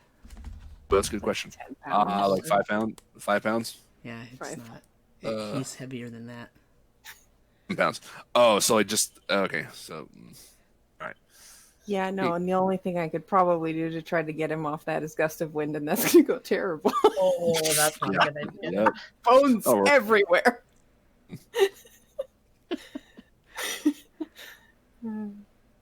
I mean, one of us has to be tall enough to be able to reach the back of a hook. I And mean, yes, I unhook can him. physically reach in and. Konos doesn't want to touch it though. He just wanted to do Mage Hand. Well, because I thought it was like like a hook on a string or something like that. So yeah, if it's not that, I will physically reach in and say, all right, hang on, unhook him.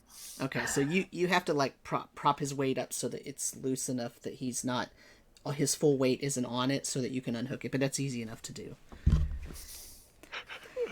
Yeah, so as you set him back down, he says, "Thank you. Are you going to stay for the lecture?" No, I don't want to be a cleric. No, you won't be a cleric, but I will. That's what she said, right? Yeah. A skeleton cleric is going to be. Now the question is, would you would you take on like Gorus as your god or Straben? I think Gorus is probably your better option. Let me go read the book and find out. Okay. And he starts walking. Good luck with that. Towards the podium. I've done. Are you going to stay or are you going to go? We do have a timetable. We should probably go. This is we have unleashed a terrible thing upon this world. Here's the cool thing: we just created the big boss for the next campaign. When he gets up to the podium, he sort of he goes and he at first he tries to wipe the chalkboard, and then he That's goes. gotta be a horrible sound.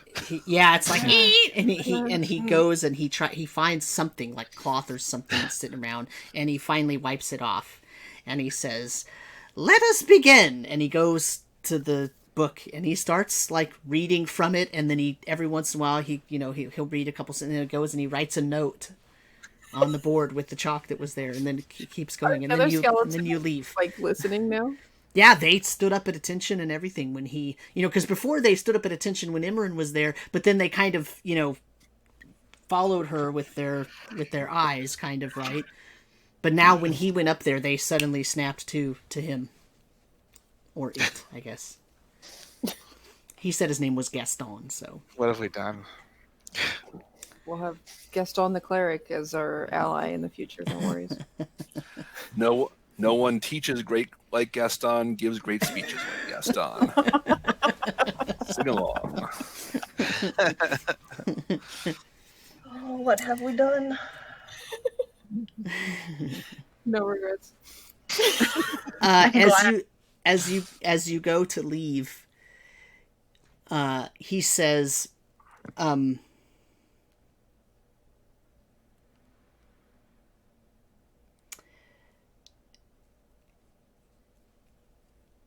"If you'd like, after the lecture, we can have a game of cards."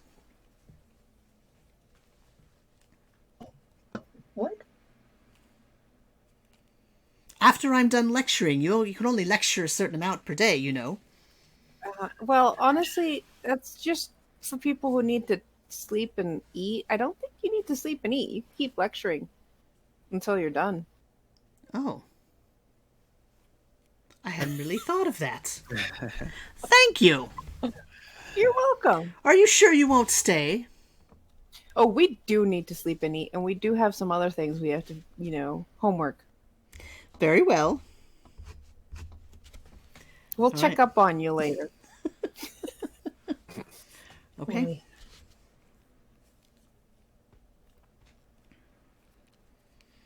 Kat, do you have to wash yourself in front of me?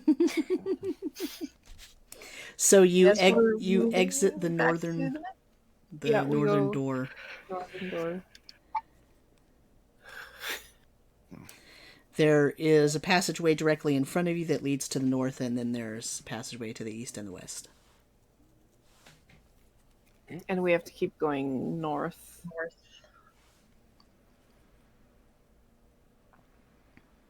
We go north past. Was it past the doors? There was like entrances to either side. North past the door is just another room. I mean, if you go north, you go down the passageway. Remember, each passageway has display cases on the sides and all that kind of stuff. Everything in here is packed. There's no real empty hallway or anything. And then you go into the room to the north, and it's just stacks and stacks of books and bookcases and all that. And then to the left is the door that said map gallery. Okay, so we'll go to the map gallery. Everybody roll a perception check.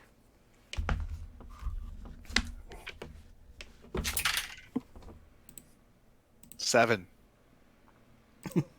4. 13. Well, I have advantage on this. Okay, so 22. That's better.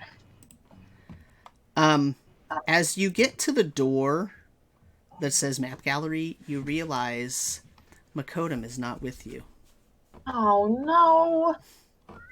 Did he stay behind in the auditorium?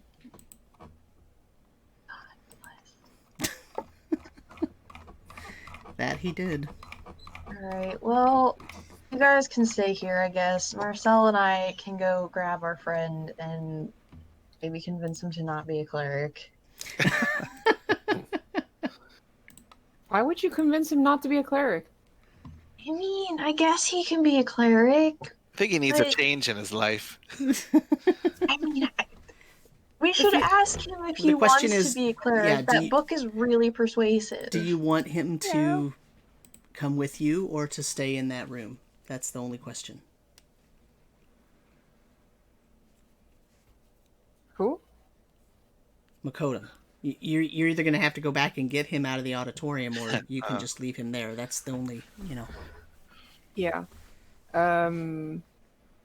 Wait, we leave these two at the maps. What are we writing in the book of proofs? Because we said we were going to leave the book of proofs open Yeah. in the map section. Well, you're not in the map room yet, so Oh, we noticed okay. him missing before getting Yeah. to the map room? yeah. Okay. You're standing. You're basically at the door that says map gallery. You have not entered it yet, and that's when Konos realized, crap, Do we Makotum didn't follow us down the hall. need him? Do we care that he's listening to that? I mean, not particularly. Okay, let me go. I'm gonna run back and just ask him if he wants to come with us or if he wants to stay, and he can make the decision. Sound fair? Sure. Right, so I'm just gonna run back Okay. and ask Makotum, like, hey, you coming with us? We're kind of going, but if you want to stay here, you can stay here. When you walk in the room, you see that the skeleton that's up giving the lecture actually is not a skeleton anymore. He's starting to get flesh parts. Sam! So he's got blood vessels filling in think we're- and nerves filling in. Oh god, that's gross. Do the rest of the skeletons look like that They're too? all Or still just- in cases as skeletons. They're still standing at attention, but they have not changed into anything. Makotum leans over and says, "This is fascinating." Oh my god, why?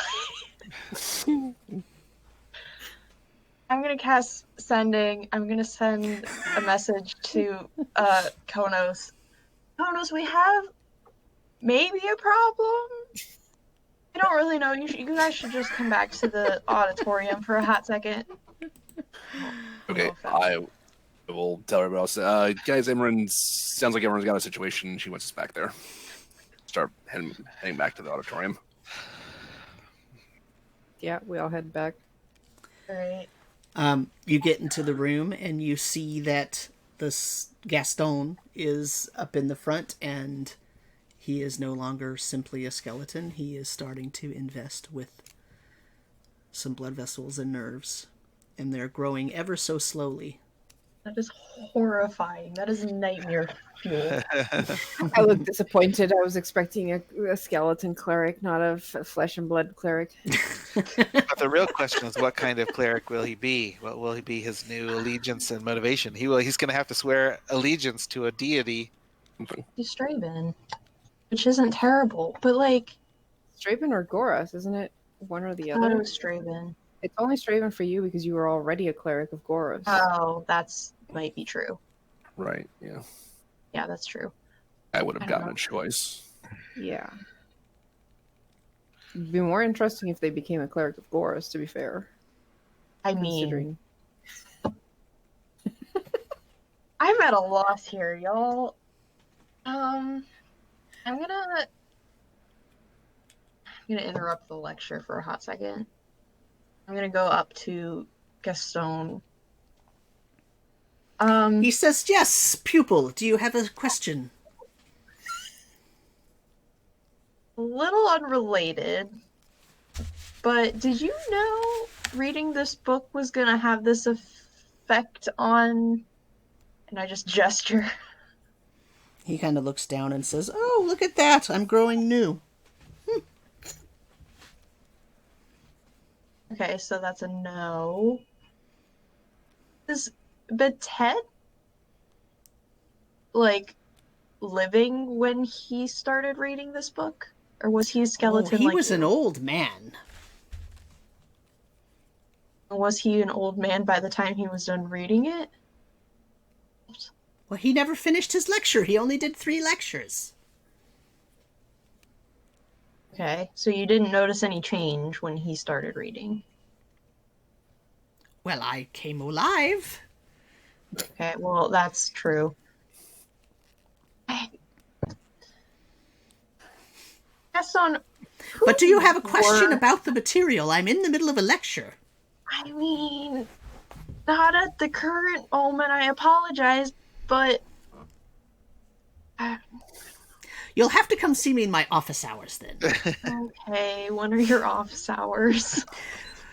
Well, it's probably going to take 4 or 5 more hours to get through this book, so probably after that. You can see me after class.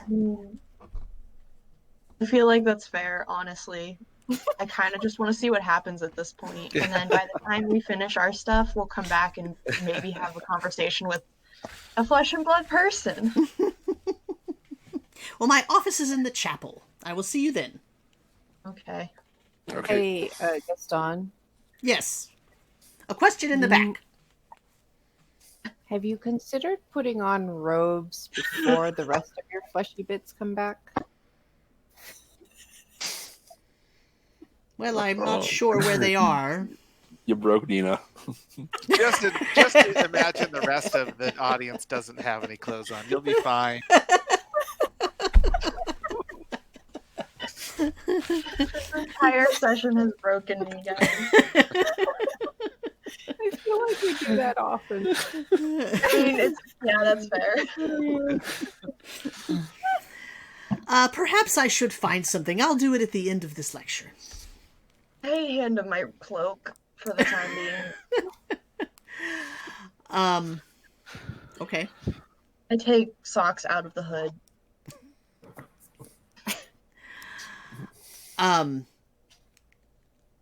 Socks, like, jumps out of your hands Oh, good. and jumps onto Gaston. Why do you like the skeleton guy? Well, because he's going to be a cleric of Goros, obviously. Right. Fox, keep watch. It kind of does that. You know, the kneading thing that the animals do. And then it jumps back over to you. Oh, okay. See, Good. he's just letting you know that Gaston's a good guy. I guess. Well, Or at least not a bad cross your fingers. Do you think if I use Turn Undead after he's like completely come back, he would still be considered an undead, or is he gonna be like fully alive? I don't know. The conjecture. Let's keep moving. We have so much to do, and we've gotten like 3 steps At your going. level, you have to be kind of careful with that, because if he's too low level, it that's- might just destroy him. Left. Yeah. I want to see if you run away, turn him dead. Oops. Oops. A little too much there. My bad. Let's head back to the map room here. So do you want to take Makotum with you, or do you want Makotum to watch the lecture? I mean, do we need Makotum? We don't really need the Makotum. He can watch the lecture. Yeah, and Having like if someone anything, this might be a good idea. yeah, that's what I'm thinking. If anything happens, I can message him too. If we need a backup cleric. Gaston, the backup cleric. Okay. Oh, God. So you go make your way out to the map gallery room. And I'm assuming you go through the door. Yeah. Okay, so here's what you see in the room. There are... I'm scared. The room is about 60 by 40, so it's a relatively large room. It has 2 enormous wooden tables in the middle of the room, and they're surrounded by several wooden chairs. And there are 5 framed maps on the walls. One of them is a large region without borders, consisting of a very dense jungle woodland. Several areas on the map are labeled with the word gate, or with some odd kind of names with symbols. One area that has a large symbol next to it says Horned Court. Horned Court. The next map is a dim drawing of a walled city with water and a bay to one side. And you recognize this map. It is a map of Darkport. The third one is a barren land with a humongous rift down the middle, a dry river, and a mountain range to the east. There's a large castle-like complex dominating the eastern side of the map. One is a map of multiple island chains on the edge of something that's labeled the Falls of Brimian. And the last one is an old map that shows Calport and the region to the north, south, and west. On the table, on one of the tables, is a large map that has been unrolled, and it has paperweights at each corner so that it stays unrolled. And it is a map of the 3 main continents of the world before the sinking. And so I put that in the Discord so you can see that in chat. It's under spoiler tag, so just click on it, it'll show it. And then I will show it to the stream here, if anybody's watching. And so what you can see is there are 3 main continents, sort of one on the left, one on the right, and then one sort of between them and south to them. The one on the left is the continent that has Lake Calrot, which is where Calport is. And so you can see that below that lake is the Great Dam Forest. But if you're also paying attention, you can see that the southeastern portion of the other continent actually has the Seminary of St. Abdar labeled there. Not in the Great Dam Forest.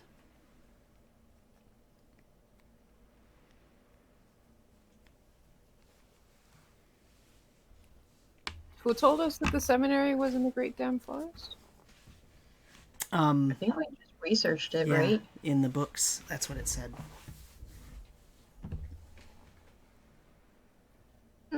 And where on Lake Calrot is Calport? So is it the little... So do you see where it says Treemore? There's Yeah. a little brown thing next to that. That's the town of Treemore, and sort of south and to the east of that, there is... So if you look at the lake, there is a town just above the mountains in the sort of lower western portion of the lake. And that is now That's facing Calport. the water of the sea. Right, so Lake Calrot is now sea. So, in other words, the sinking didn't just sink the stuff, it must have broken these continents up.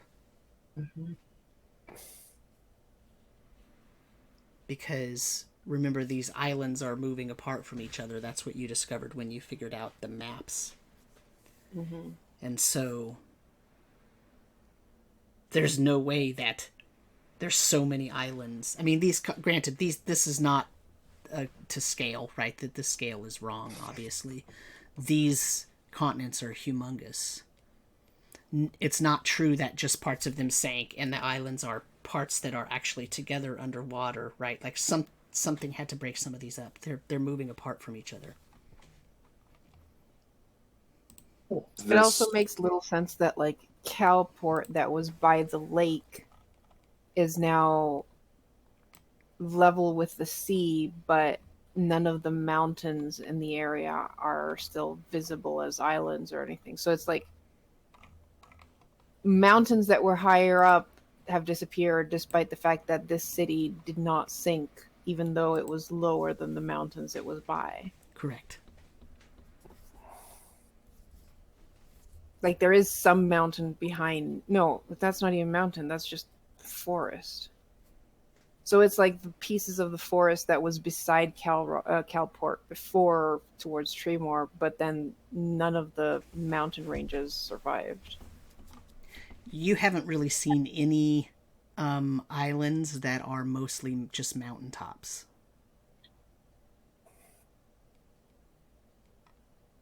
So the sinking did more than just flood it. It destroyed everything, but a few places. It seems so. Why did Calport survive?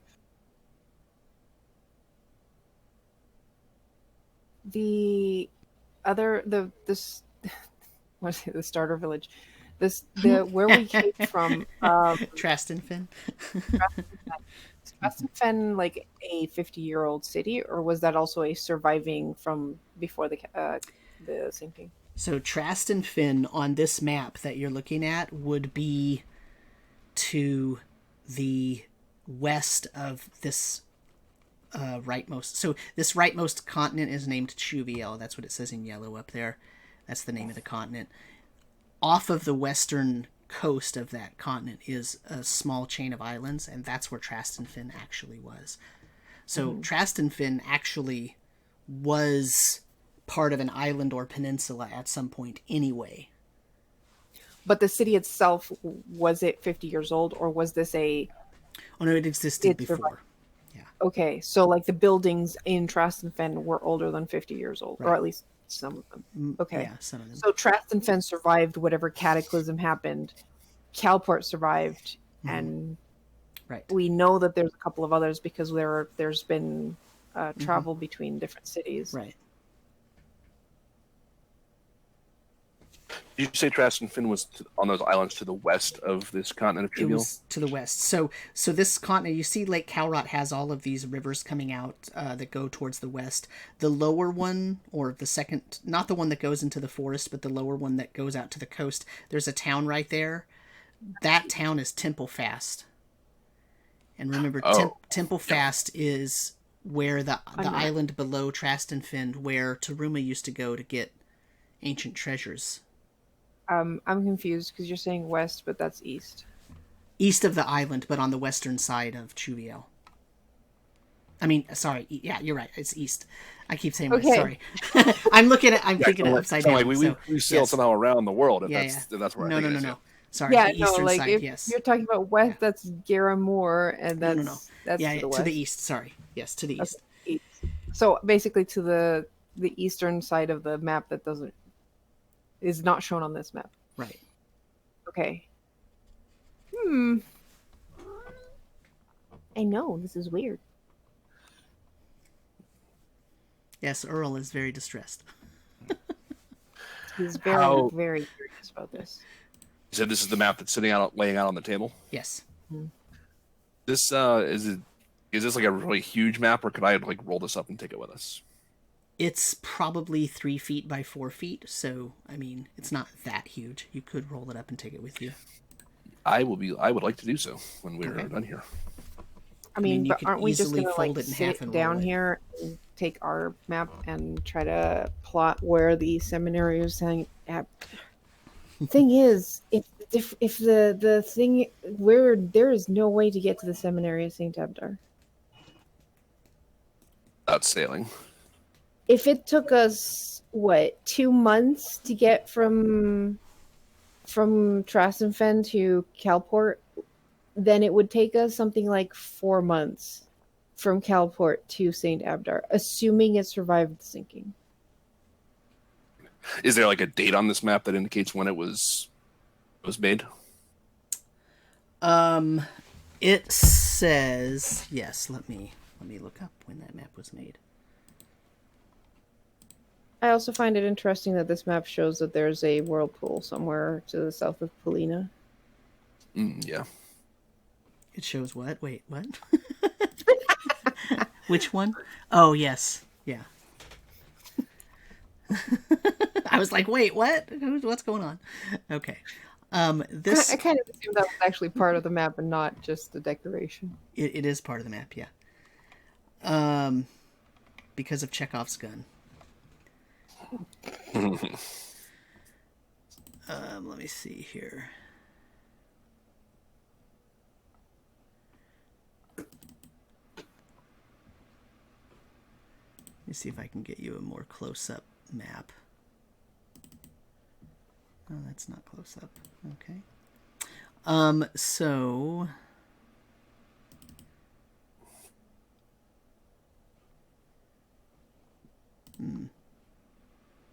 This map was drawn right at the end of... That's not helpful either. Right at the end of the War of Evisceration. Which means, compared to you... Let me do some quick look up here. In terms of your lifetime,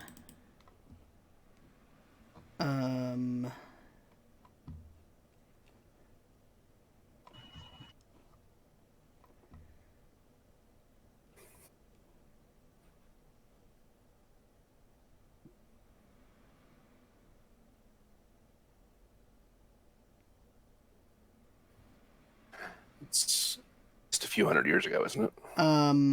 it was so, yeah, so that would be 12. Yeah, so we're talking probably 500 years old. That's how old that map is.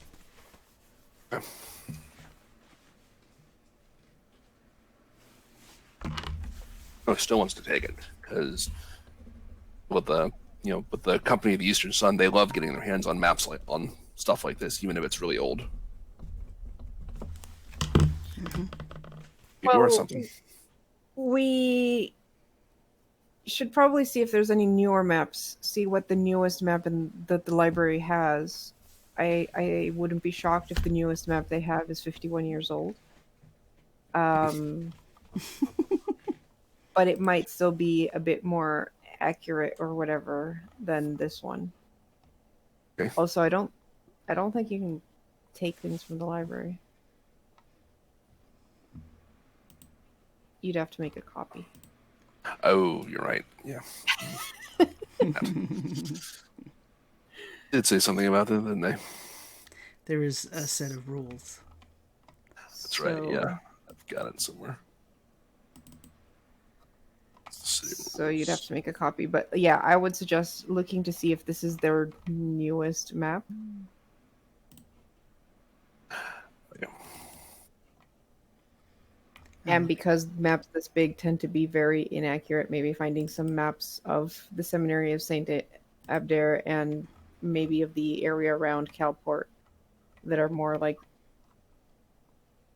kind of like that one, and I point to the map of Calport. Yeah. Yeah, let's take that and compare the one on the table to the one up there. Because then we have to compare this map to our map of the known world now and try to figure things out. But I feel a growing sense of despair of linking those two together, considering mountains don't seem to align. Okay, so let me give you a more recent.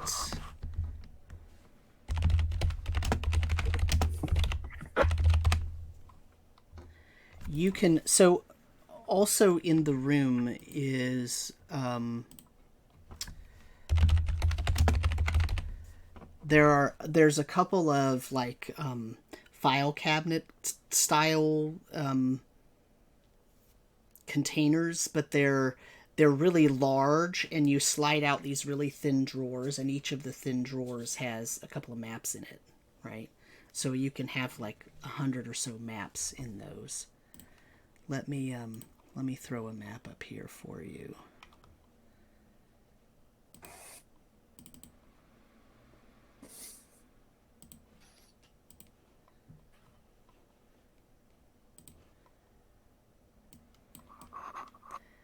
I don't know how well this is going to show up in the stream, but here it is for the stream. Let me throw it into Discord for you. Because it's a more recent map. It is labeled 10 years before sinking.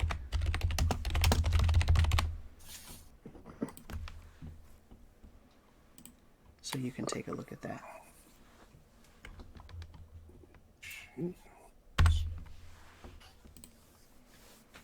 Okay. That is just the area. You can see Tremor on that map. That's just basically, this is what's called the Calrot region. So you can see the mountain range to the north, you can see the mountain range to the south, and if you compare that to what's on the big map, this one, you can see that there is a mountain range to the north and a mountain range to the south of that region. And neither of those mountains exist now.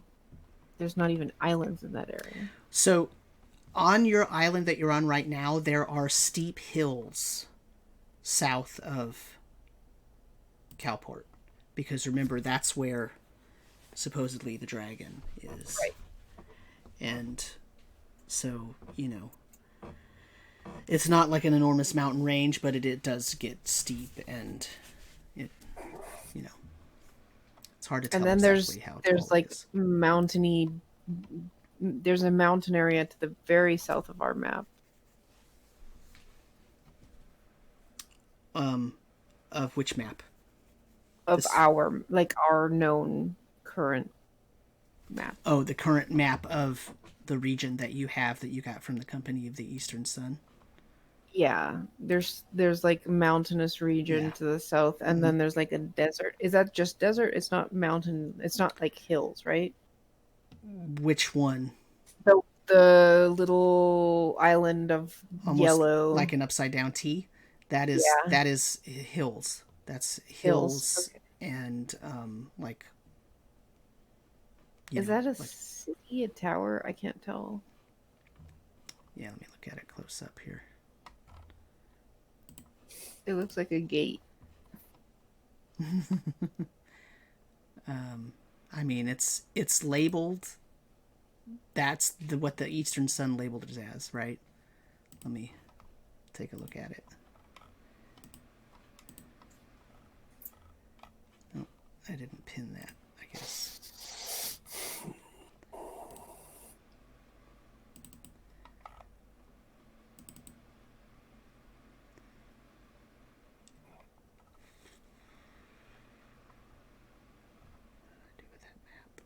Oh, I know where the map is. Put it in Dropbox. I mean, if we go by the 500-year-old map, I would say Kianse had mountains and desert regions, so that might be the remains of that continent.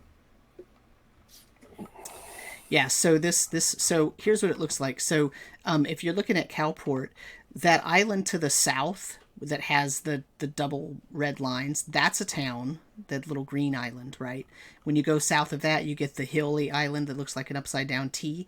Yeah, that's sort of a gate symbol. It has like a portcullis symbol on it. And then south of that are some mountains and some reefs. And then over to the east from there is where you see the two whirlpools, and there is a mountainy region there with some hills and then some snowy hills, right? Some icy hills with a tower on it on this image. So half of this Calport Island is foresty, right? And half of it's plains. And to the right of it, to the east, is this sort of plains with a apparently ruined town on it. Right, so there are some towns on these islands around here that you didn't happen to stop at. Do we know the names of those towns on our map, on our current map? No, you never asked anyone. So we only know that there are towns there, but we don't know which ones they are. Right. That would have been useful, but we didn't really think of that. Well, you were, to be fair, you were trying to get to Calport because yeah, you were, you had a fleet with you. That's fair. Well, there is one group of people we could ask. Doesn't the Company of the Eastern Sun have people here? Also, didn't you have like papers, like things mail to hand them? No, they have an office here, and once they have some time, I'm gonna be stopping by there. We might want to stop by there and get their version of a current map. Yeah, that might help us triangulate things with the old map as well. Okay, so what do we want to try triangulating our map to this one, to the maps in here, or do we want to wait until we get Eastern Sun stuff and go check out the rest of the books by Betet first? I mean, I think the most recent one is still going to be somewhat useful. Yeah, possibly. Thing is, I don't know where we're going to have to go, but if anything, I'm not looking forward to traveling again. I don't think our people are looking forward to traveling again, especially if we don't have anything to pay them with. But maybe we should go check out the stuff by Betet, see if we can find any more clues there. Okay.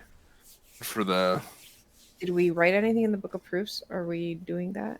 Oh, I assumed you did that. Yeah, I mean, I was going to say, you did that before you actually stopped to look at the maps. So let's actually get that sentence. What sentence you wrote? Are we all good with my question that I proposed? Yeah, or statement. Yeah, go for it. Is that what we? There's a way to remove the curse. Yeah, what's the statement?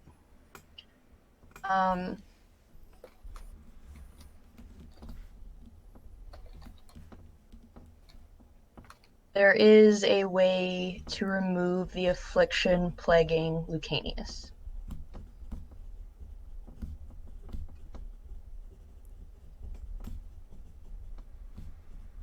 Maybe leaving him alive and healthy at the end. Yes. Good idea. Yeah, that's probably smart.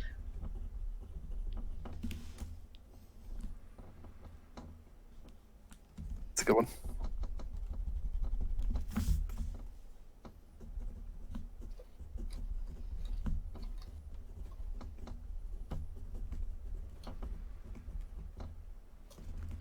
Okay, so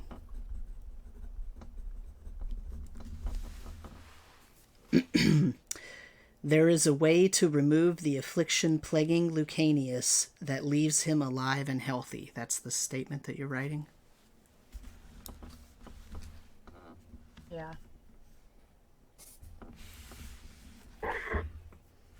Okay.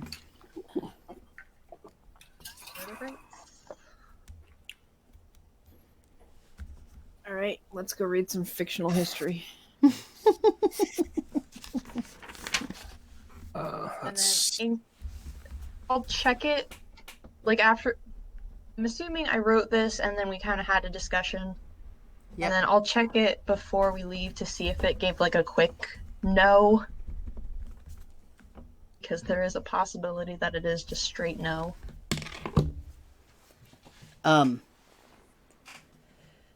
It's calculating. It's like Okay. scribbling stuff. It has not come up with an answer yet. Okay. Yeah, we'll go look for Betet stuff, I guess. Okay.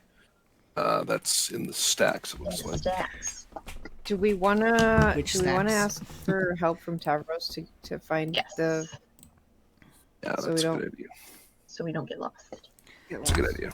Fictional histories in stacks J. Yeah, because I don't think we know where Stacks J is. Are we all going, or is Konos and Axley staying in the map room and just? Is there more map research to do, or do we find what we're looking for? I think I found the thing that I'm most interested in. Some of these other things I'm curious about, like, you know, the one at Darkport could be useful if we ever have to go back there. Falls of Remian I'm kind of curious about. Because we do have to leave the book open. I mean, we Yeah, can carry so it we open, could stay there and check out more, like learn Yeah. more about the maps that are there, while Axley does the whole proofs thing. If we want to split, then sure. Okay, so we'll leave Axley and Konos looking up things in the map room, and Emran and I will look for Stacks J. Okay. Are you calling Tavros? Yeah, once we leave the map room, I'm gonna be like, Tavros, can you help us get to Stacks J? Or even more specifically, we want to go read Betet's work. Roll a...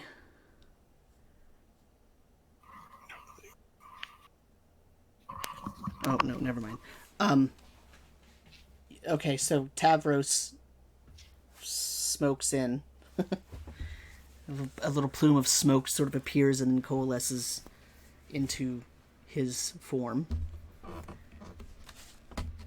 And he says, "What do you need?" We want to read the books by Betet. Which ones? The ones that are 51 years old.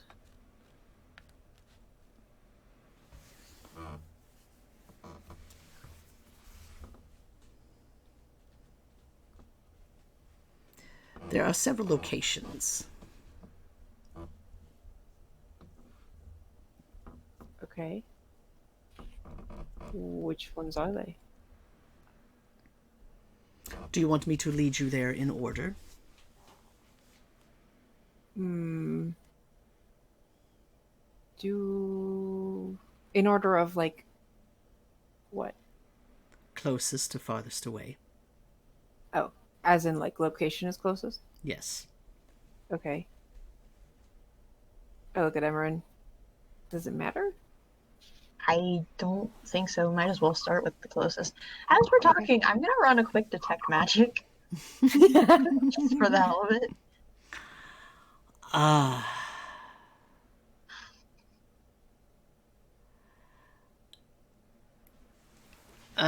Okay. Sorry. Well, so the problem is pretty much everything around you is magical. Headache. So are you specifically going to like focus on Tavros? Okay. Yeah. All right. Let me see. Out of curiosity.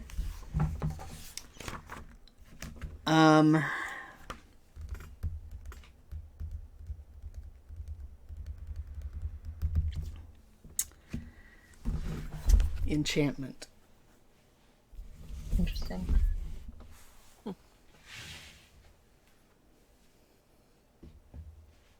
Okay, so let's go to the closest. And would it be possible to ask you to bring the other books to us while we are going through the first area?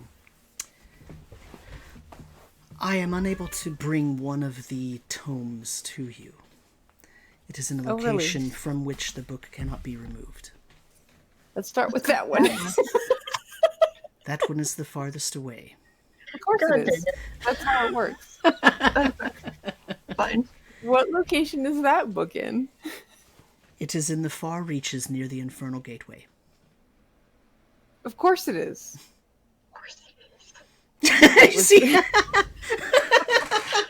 Nina's face. Those are scary words, guys. Was that like his last book?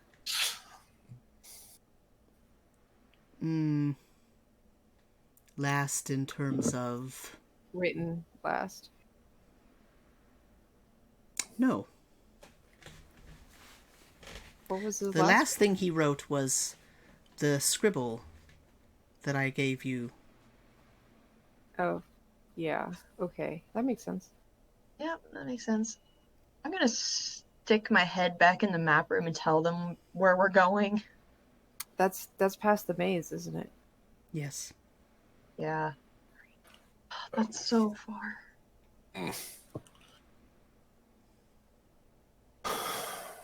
If you move at your regular speed, I estimate that it will take us 6 hours to reach the Infernal Gateway. Oh god, that's really hard. You boy. Now, yeah, that I would want to go with y'all. Go Yeah, there. that's a whole party. But I think that's the only that's one most you valuable. can't bring to us. Correct. Okay. How many books did he write 51 years ago? 4. Can And you we've say what seen the 2 of titles them. are? Wait, one at a time. We've seen 2 of them. One is the poem book. Yes. One is the book about Shamasa Hasit and all the demon stuff. Yes. One is the book you can't move. Yes. And what's its title? It is untitled. Of course it is. And then there's a 4th? Or is there a 4th and a 5th after that? There is a 4th. What's the 4th? It's in Stacks J over there. All right, let's go see that one. What's its title?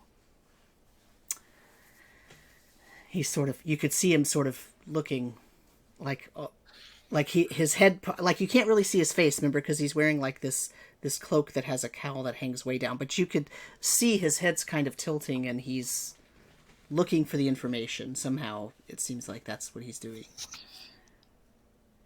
And he says,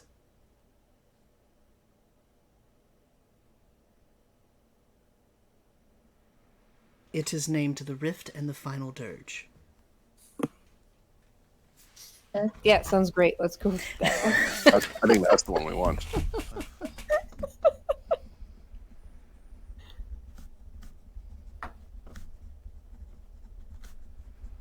Fiction my ass.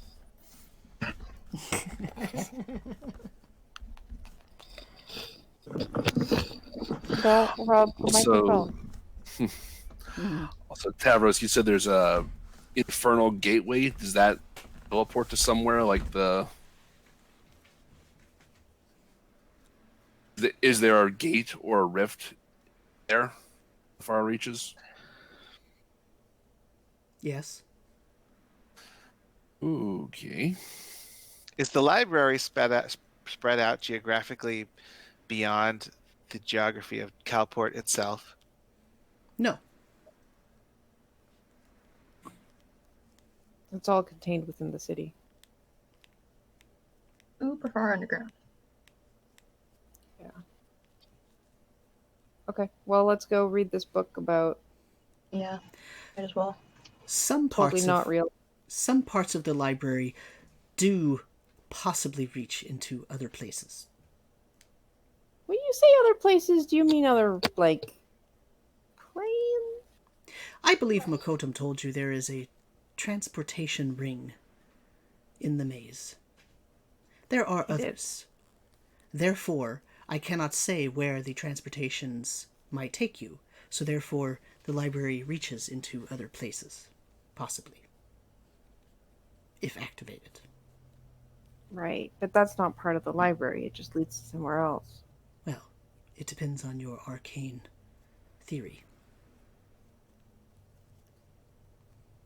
Yeah, I'm not too good on arcane theory.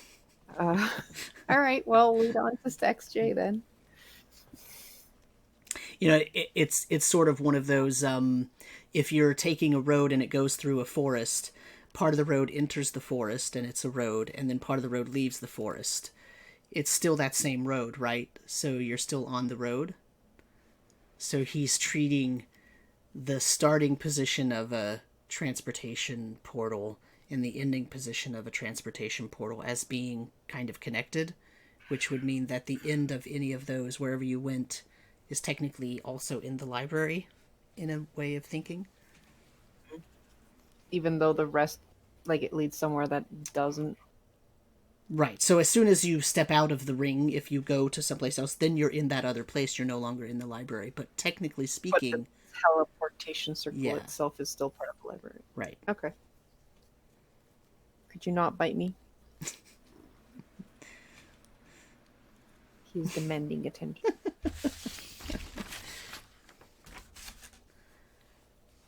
So...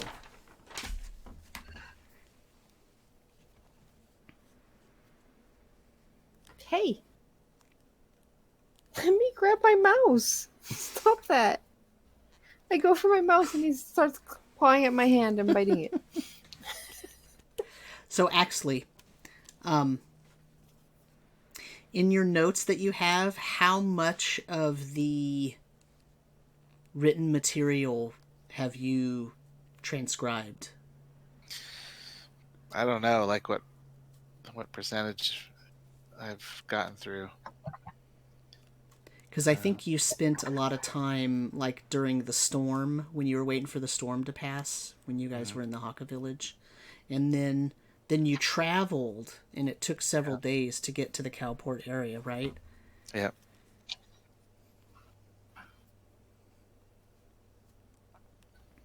I don't think you have very much time before you get to the end and then have to kind of make it all make sense. Okay. Is, I guess, what I'm saying. Uh-huh. Because you're basically going through and you're taking pieces of it and you're trying to turn it into phrases and wording that makes sense for what you know, and some things you just can't make sense, and some things you can. And so as you go through, the more and more that you make sense of the later parts, you can kind of go back and see if that helps you figure out the earlier parts in a way, if that makes sense.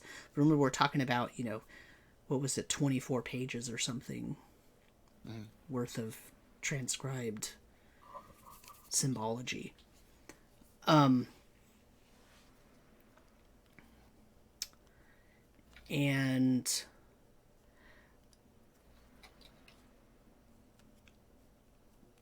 I need you to make an intelligence saving throw. Okay. 17, and do I add anything to that? Whatever your saving throw, up at the top of the sheet there should say saving throw. You'll add your modifier, and if you're proficient in that save, you'll add your saving throws. Intelligence, I have no addition. Okay. So 17 though. Okay. But yeah, I think I get a +1 for the sword, right? The sword gives a +1 Yes. bonus on all saves, so 18. Okay. Well, does it do that, or do you have to attune to it to get that? True. Yeah. Yes. Okay. So you finish transcribing all of the notes. Mhm. And you think that you know what you have to do to reverse the sinking. And so it depends on whether you want to sit everybody down now or let them kind of separate and go still look at stuff.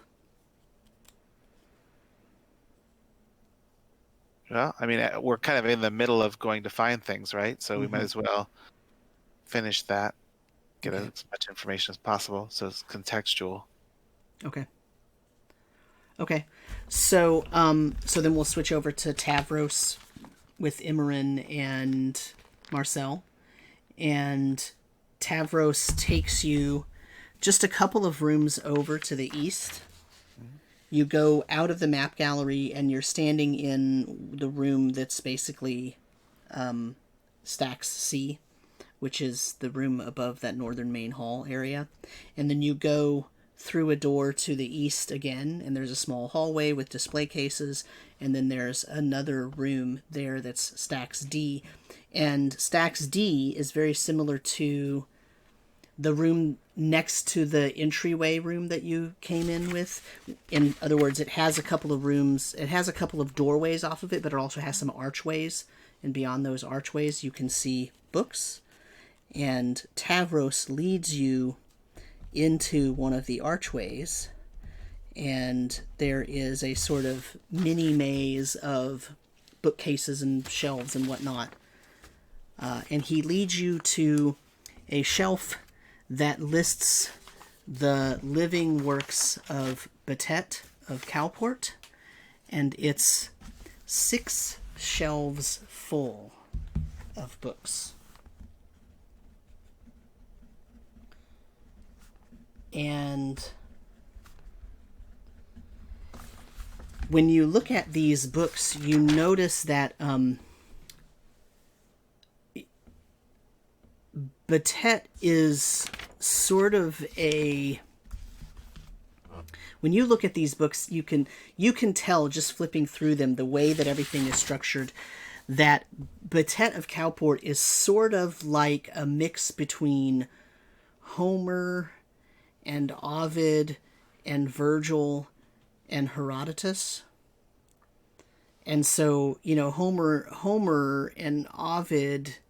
Well, so Homer is writing these extended works that give you a mythological history based on the oral traditions of a people. So half of what Betet has written is like that.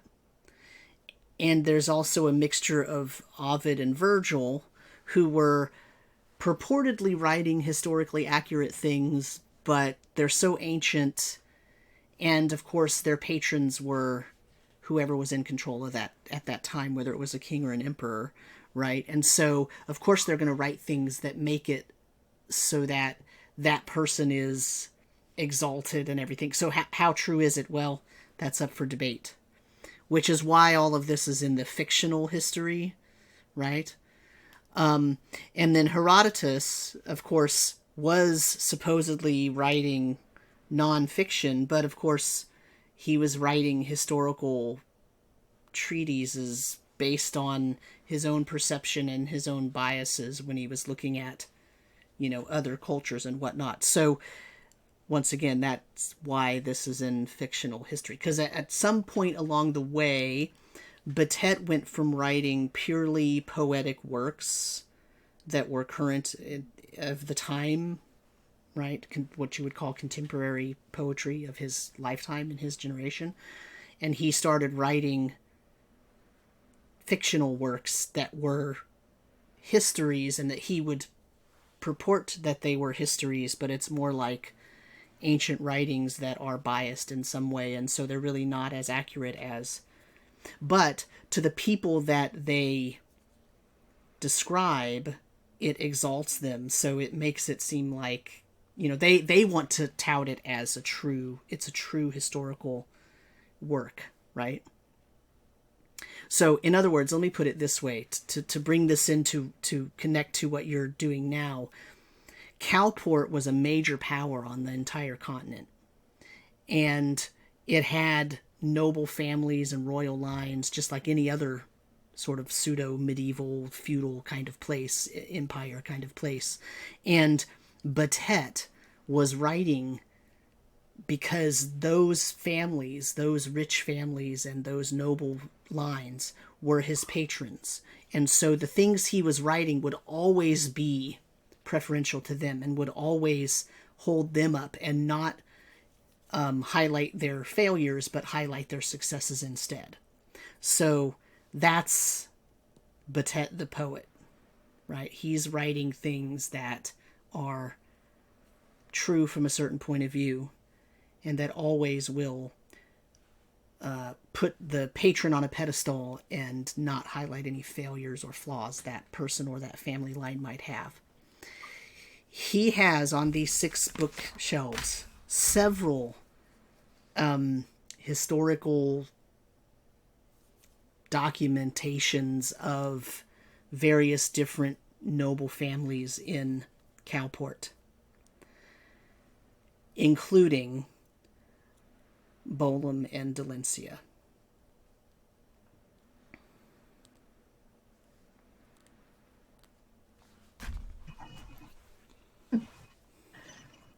All right, I definitely make a note of those. Oh dear. What is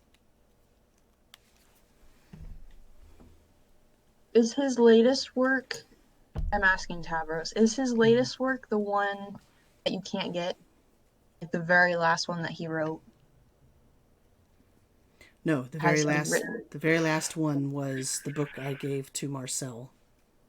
Okay. Oh, that's right. Yeah, that was sorry. the what was it? The histories of the conquered people. Yeah, the collected wisdom of the conquered peoples. That book wasn't the last thing he wrote.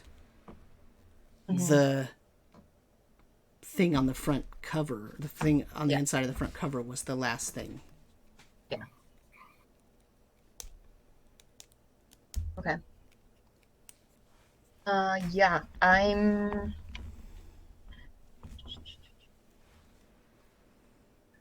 definitely want to pull out anything that mentions Bolum and Delencia.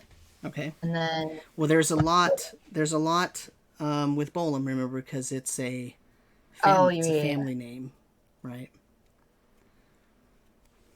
The oldest one that mentions the names. Okay. And Delencia? Yeah. Same with Delencia. Okay.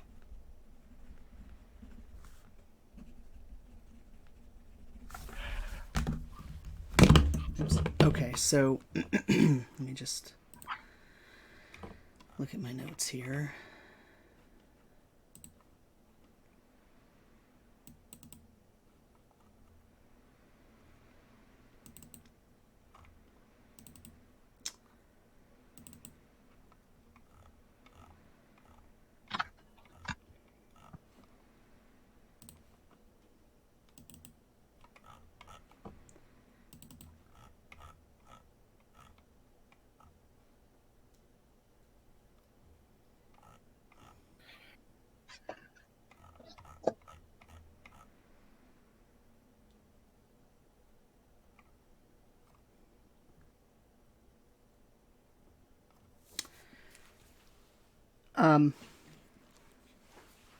So the earliest mention of Bolum is in a book that is titled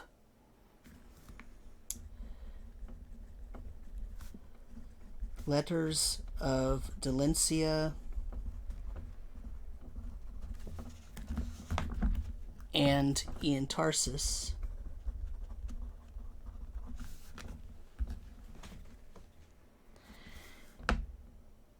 Analyzing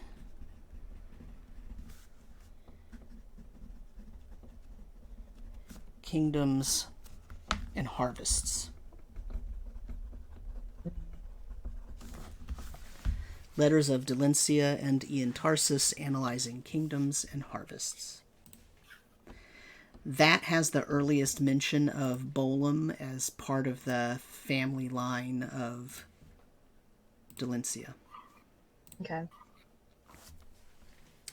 And this book is apparently just a representation of... it's almost like Plato's dialogues, right? Where it's one person writing it and it's written as this person said this, and then this person said this, and then this person said that. Like they're debating back and forth about the various different things that affect the whole region with respect to harvesting and land ownership, because of the need to basically name a royal and become a kingdom rather than a sort of set of loose city-states, basically. Is the idea there. Okay. And the question was, do you know, who do you name as the first king, so to speak, basically, is really what they were debating, right?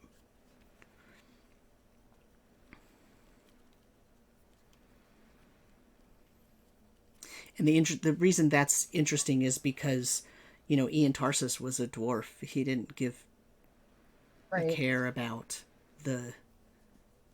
probably didn't give a care about the humans and whether they form a kingdom, except that his clan probably lived in some of those mountains, because you could see as you go through this book that he was geographically close enough that it matters to him if the humans go to war. Yeah.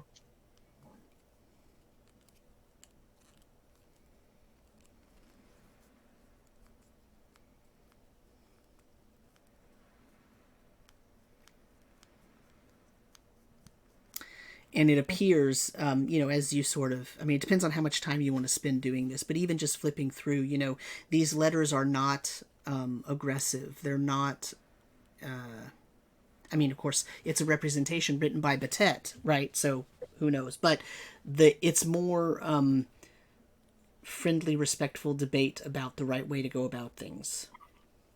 Yeah.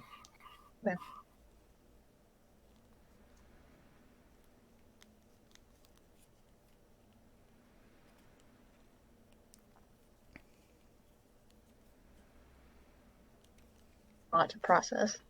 Yeah. Okay, and then I guess we can move on to the Rift and the Final Dirge. Well, I was looking at the other book that we came for. The Final Dirge. Yes. The Rift and the Final Dirge. The Rift and the Final Dirge is a book that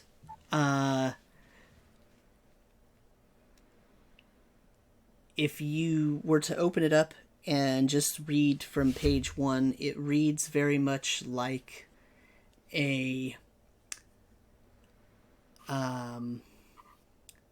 like the Book of Revelations, where it says, okay, well, if disaster is going to happen, here are the things that set it up. Here's how you know it's happening. Here's, you know, the 4 horsemen have to show up, and then there's going to be a great ball of fire in the sky, and then there's going to be a plague of locusts, and then there's, right? So it's that sort of thing, except it's describing things in the Calport region.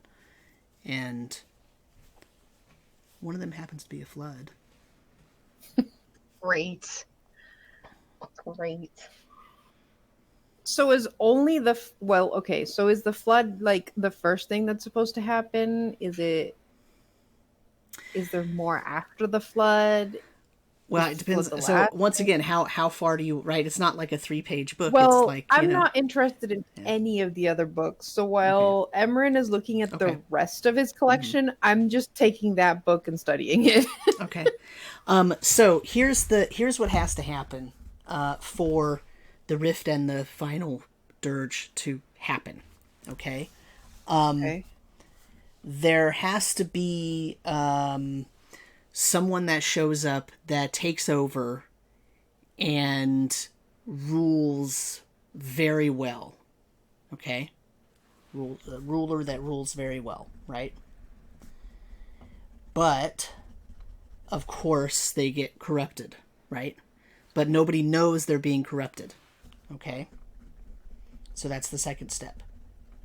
Then some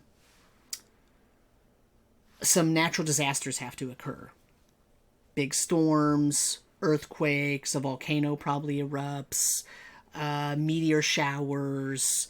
It plunges the area into 20 days of darkness. That's the second thing that happens, right? So natural disasters and 20 days of darkness.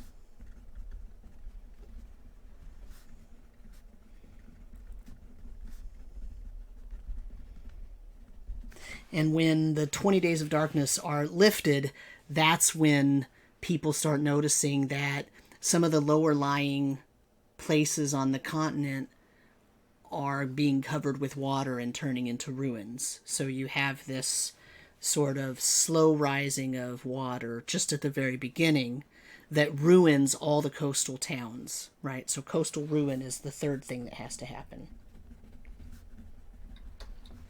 Okay.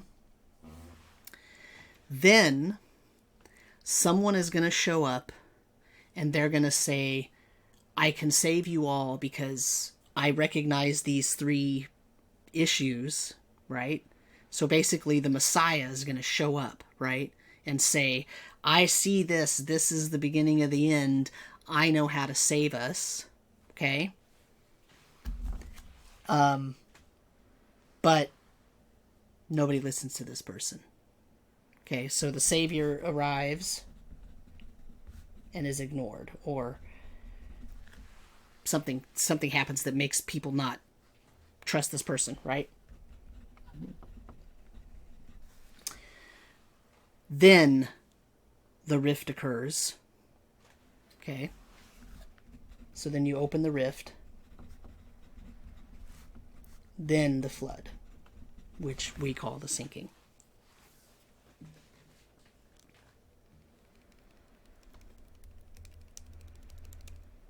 So the flood is the last thing?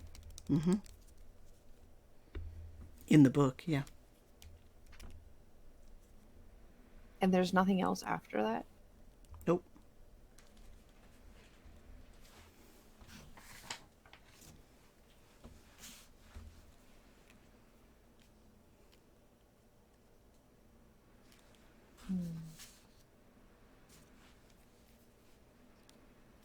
But remember what... so if you go back to the book that Tavros gave you earlier, the last thing that... So this book that you were just looking at is called The Rift and the Final Dirge, right? The book that Tavros gave you, right, has the Dirge of the Aedrum houses written on it. And this is what Tavros said the last thing that Betet wrote is. And it says, one will rise in a shroud of white to canonize and crystallize, bringing legions of spite. Among the debris in stone and blood, find they a key to release the flood. The messenger they call under stone and ore brings they who crawl to the chained one's behest. The end sees the shroud upon a gate unseen, the chained eye avowed to wash the world clean.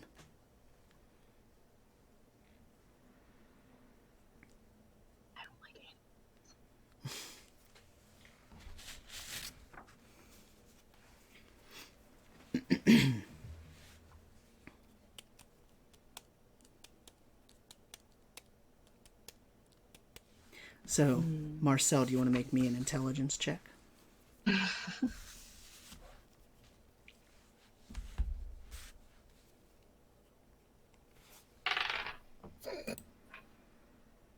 Six.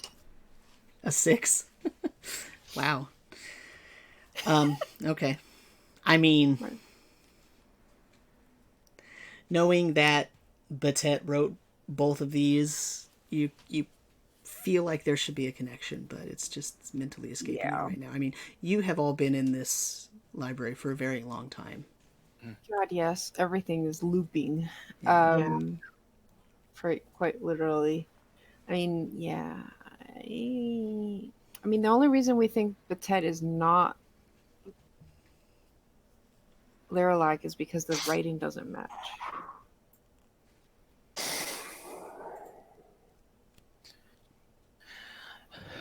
What writing?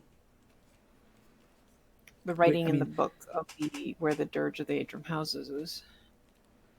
At least Doesn't match what? What are you comparing it to? the purple handwriting is different than the handwriting that says Dirge of the Atrium houses. That's right. And we know that Dirge of the Atrium houses was written by Betet. Yes. Therefore, whoever wrote the thing in purple is not Betet. That's the conclusion we had come to the last session. And we had surmised that the purple handwriting was Larilac. Therefore, they are two different people.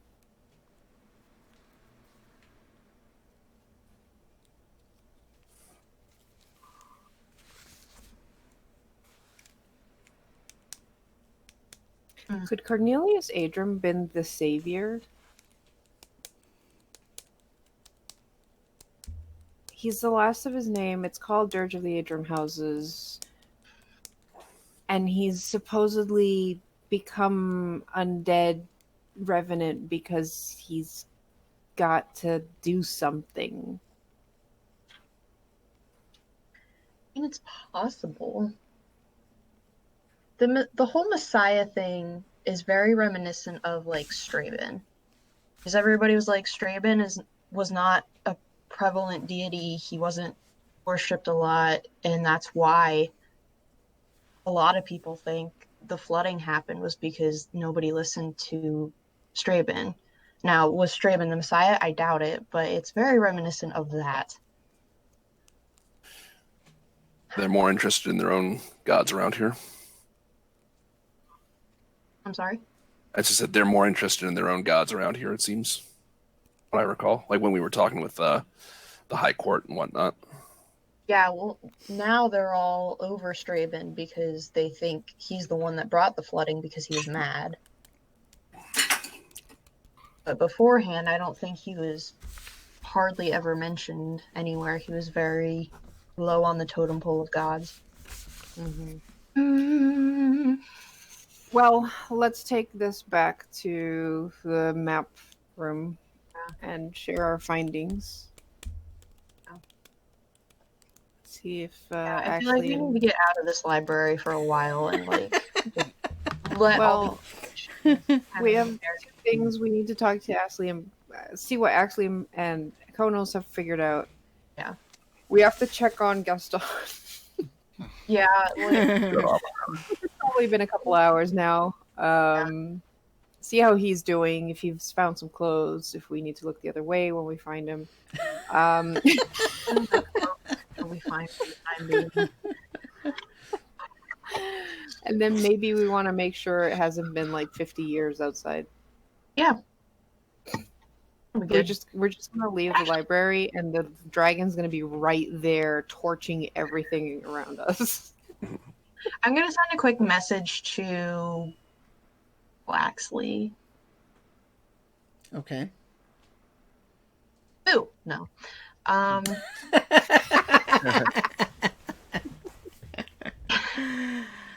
Hey, just checking in. We've been in the library forever. I know. I'm sorry. How are things out there? Out where? I'm in the library too. Oh my god! Oh, No! crap. You told me to watch over your mom. Oh no! Oh. We're Wait, never getting out of this library. It's the Haka Since when village all over again. When is your mom here? I don't know. She said she had something to get in here. Great. Okay.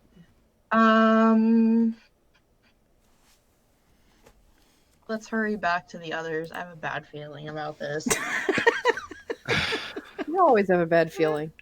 I am paranoid. Don't blame me. You're the one that loosed the skeleton in the auditorium. I think that's the least of our problems.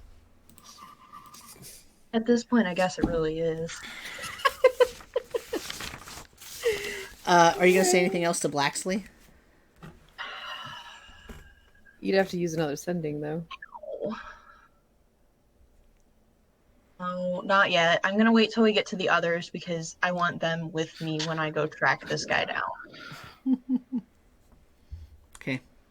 So I'm power walking back to everybody. Like I'm picking Marcel up by the waist. Just power walking. Your legs are too small. I know. So it's 10 o'clock. So, do we want to do one more thing and wrap up? Do you want to keep going? What do you want to do? I want to know what Axley found out. I want to keep going. Yeah. Like really badly, but I understand if people are like tired because it is kind of late. And, like, I mean, I've just been looking at maps when I could have been reaching, the history of my Yeah, I know. actual trident, and like, I'm kicking myself for not thinking of that. But I'd be curious to at least hear, what actually is found. Me too.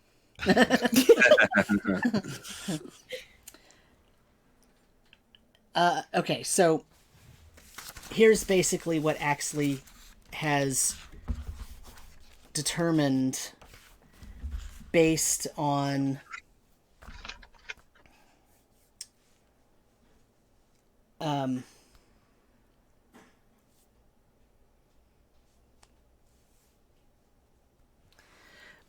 everything that you've learned and what it says in the Book of Proofs. You can't stop the flood until you make it so that wherever the water is going to go can still hold that water. So it's as if the Blue Plateau kind of sprung a leak, right? And those things are rifts, but the equations don't really treat it like a rift the way that you treat a rift as kind of like a teleportation portal thing. That's not really how... That's part of what took him so long to figure out what this is all saying, because it doesn't really treat it that way. It's more treating it as a flaw in the plateau that doesn't allow it to operate in its typical way. Which is different from saying, oh, there's a portal there that things are going through, right? And those things are water that's flooding this other plateau. The way to make that happen is you have to go find the gap, right, where the flaw is, and you have to fix that flaw. But then, after you fix the flaw, you have to make sure that then you can find another way, another pathway to get the water back into the plateau. Because if the water left the plateau through that flaw, but you plug the flaw, now you have a problem. So the way to do that is by using an infernal gate.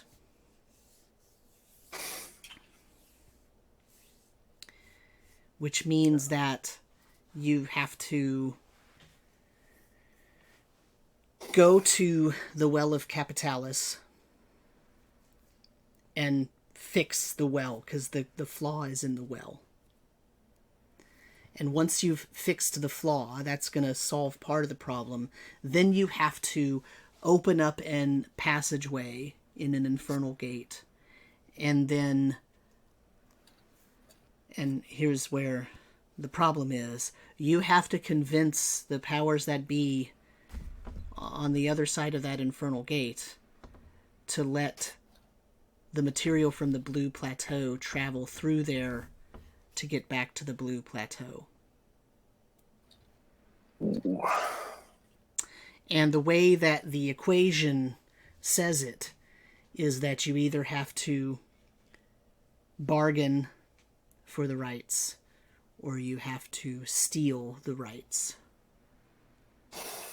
to let all of that Blue Plateau material have passage through the infernal gate.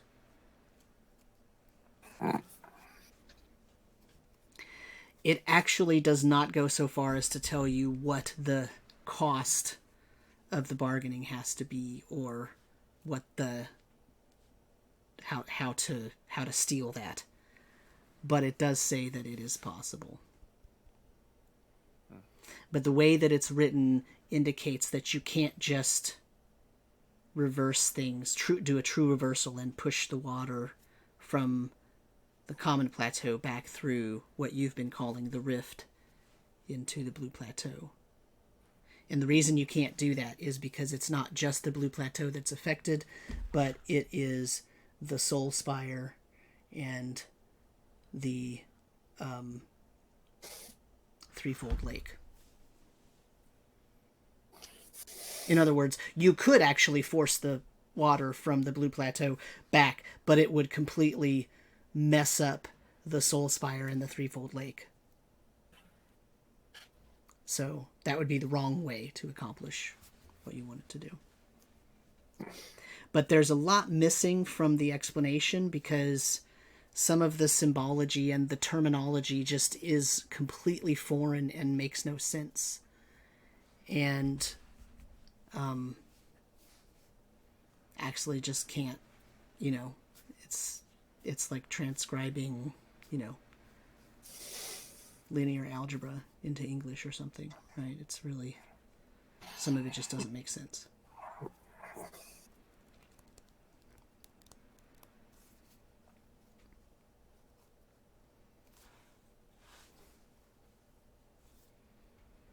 That's a to-do list, at least. That's a big to-do list, yeah. Jeez. A bit more complicated than your average cookbook recipe. I was just hoping for throw the lever. We'll just call a plumber at this point.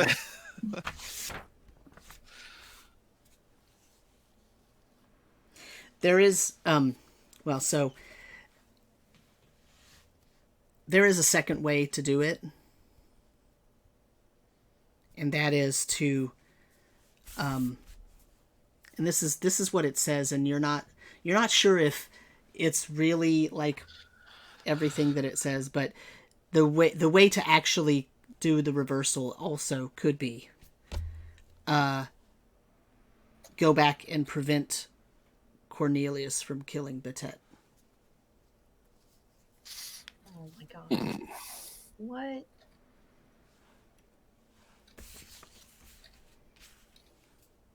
But the Book of Proofs sort of, that's like almost the first thing it said, which was what was puzzling for a very long time, because that doesn't make any sense. And then it moves on and basically says that's almost impossible. Like mortals won't be able to do that part alone, right? Because the question you asked is, can a mortal reverse, right? Yeah. And the first thing it says is, well, it's reversible because you can just go back and stop Cornelius from killing Betet. But then, well, mortals can't really do that part alone. So here's the other way to do it. Does that mean Betet is the Messiah?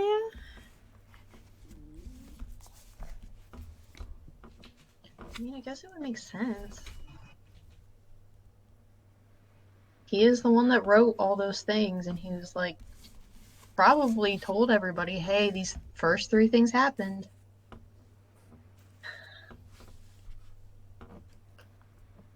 And then someone from a merchant house decided to kill him.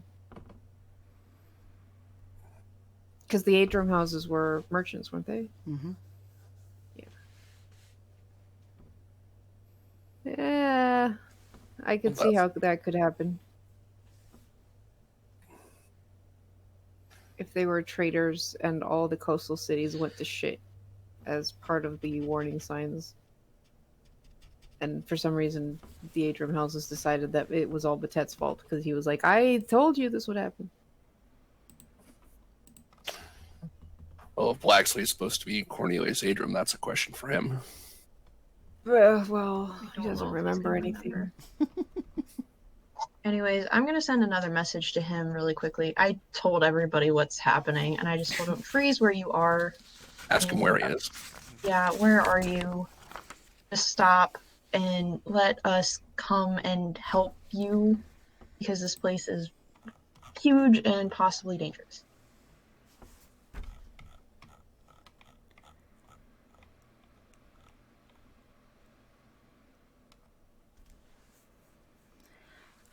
He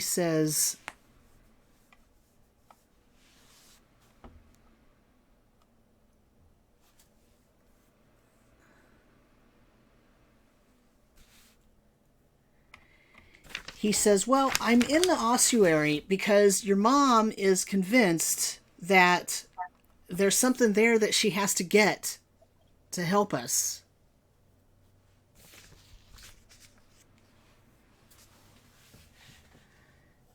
But I gotta tell you, I don't really like it in this place.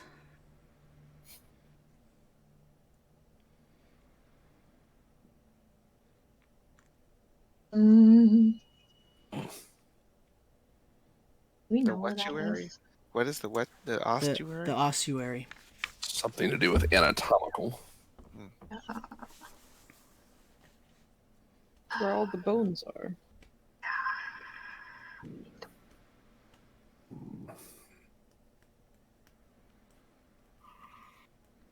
We know where that is.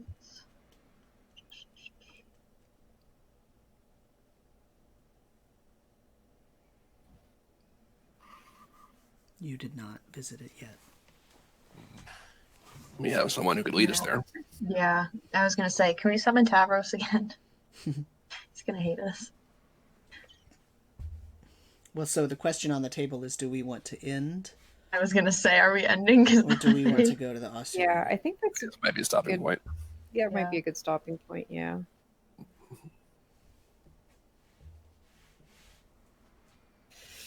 Like I said, the longer we stay here, the more questions we end up Yeah, having. so like, am I the only one that thinks we cleared everything up? Ashley's like, all right, we know what to do. Let's just get the hell out of here and go do it. Yeah. I still want to go see that book in the far reaches. Because You still need to check up on our cleric friend. Yes, that and the far reaches thing is because apparently we need some kind of teleportation infernal gateway, and apparently that's where it is. Apparently there's one here. Yeah. The far reaches. Well, that's convenient. So that's why I'm interested in going down there. But yeah, so we'll leave that for next session, I guess. We'll go see how our new cleric of Goras or Straven is.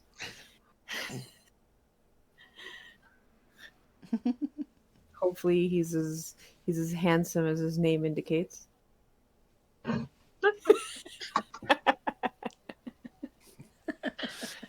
See how the lecture went, yeah. And then we'll have to figure out if you want to go to the boneyard or the far reaches first. Because I'm pretty sure those are going to be in opposite directions. I really despise the fact that my dream had like people attacking me, because I have a bad feeling there's just gonna be something really hostile somewhere. And like now that my mom is in the library, I'm again very concerned. We're gonna go gray at like 20.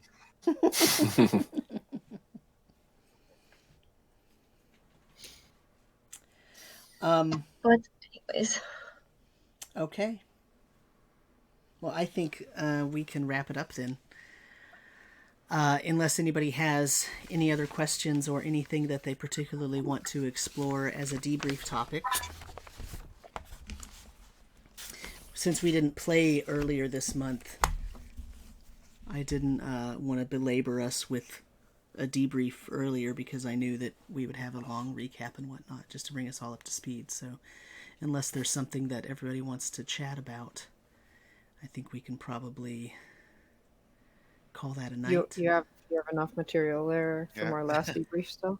Yeah, there's plenty of, because we've been doing it at the beginning of each session now for a while. So, okay, well, to our watchers, thank you for watching, and to our listeners, thank you for listening, and we hope you've been enjoying it, and I think we'll say goodbye. Bye. Hey, everybody. Bye, everyone. Bye. Bye. And we are.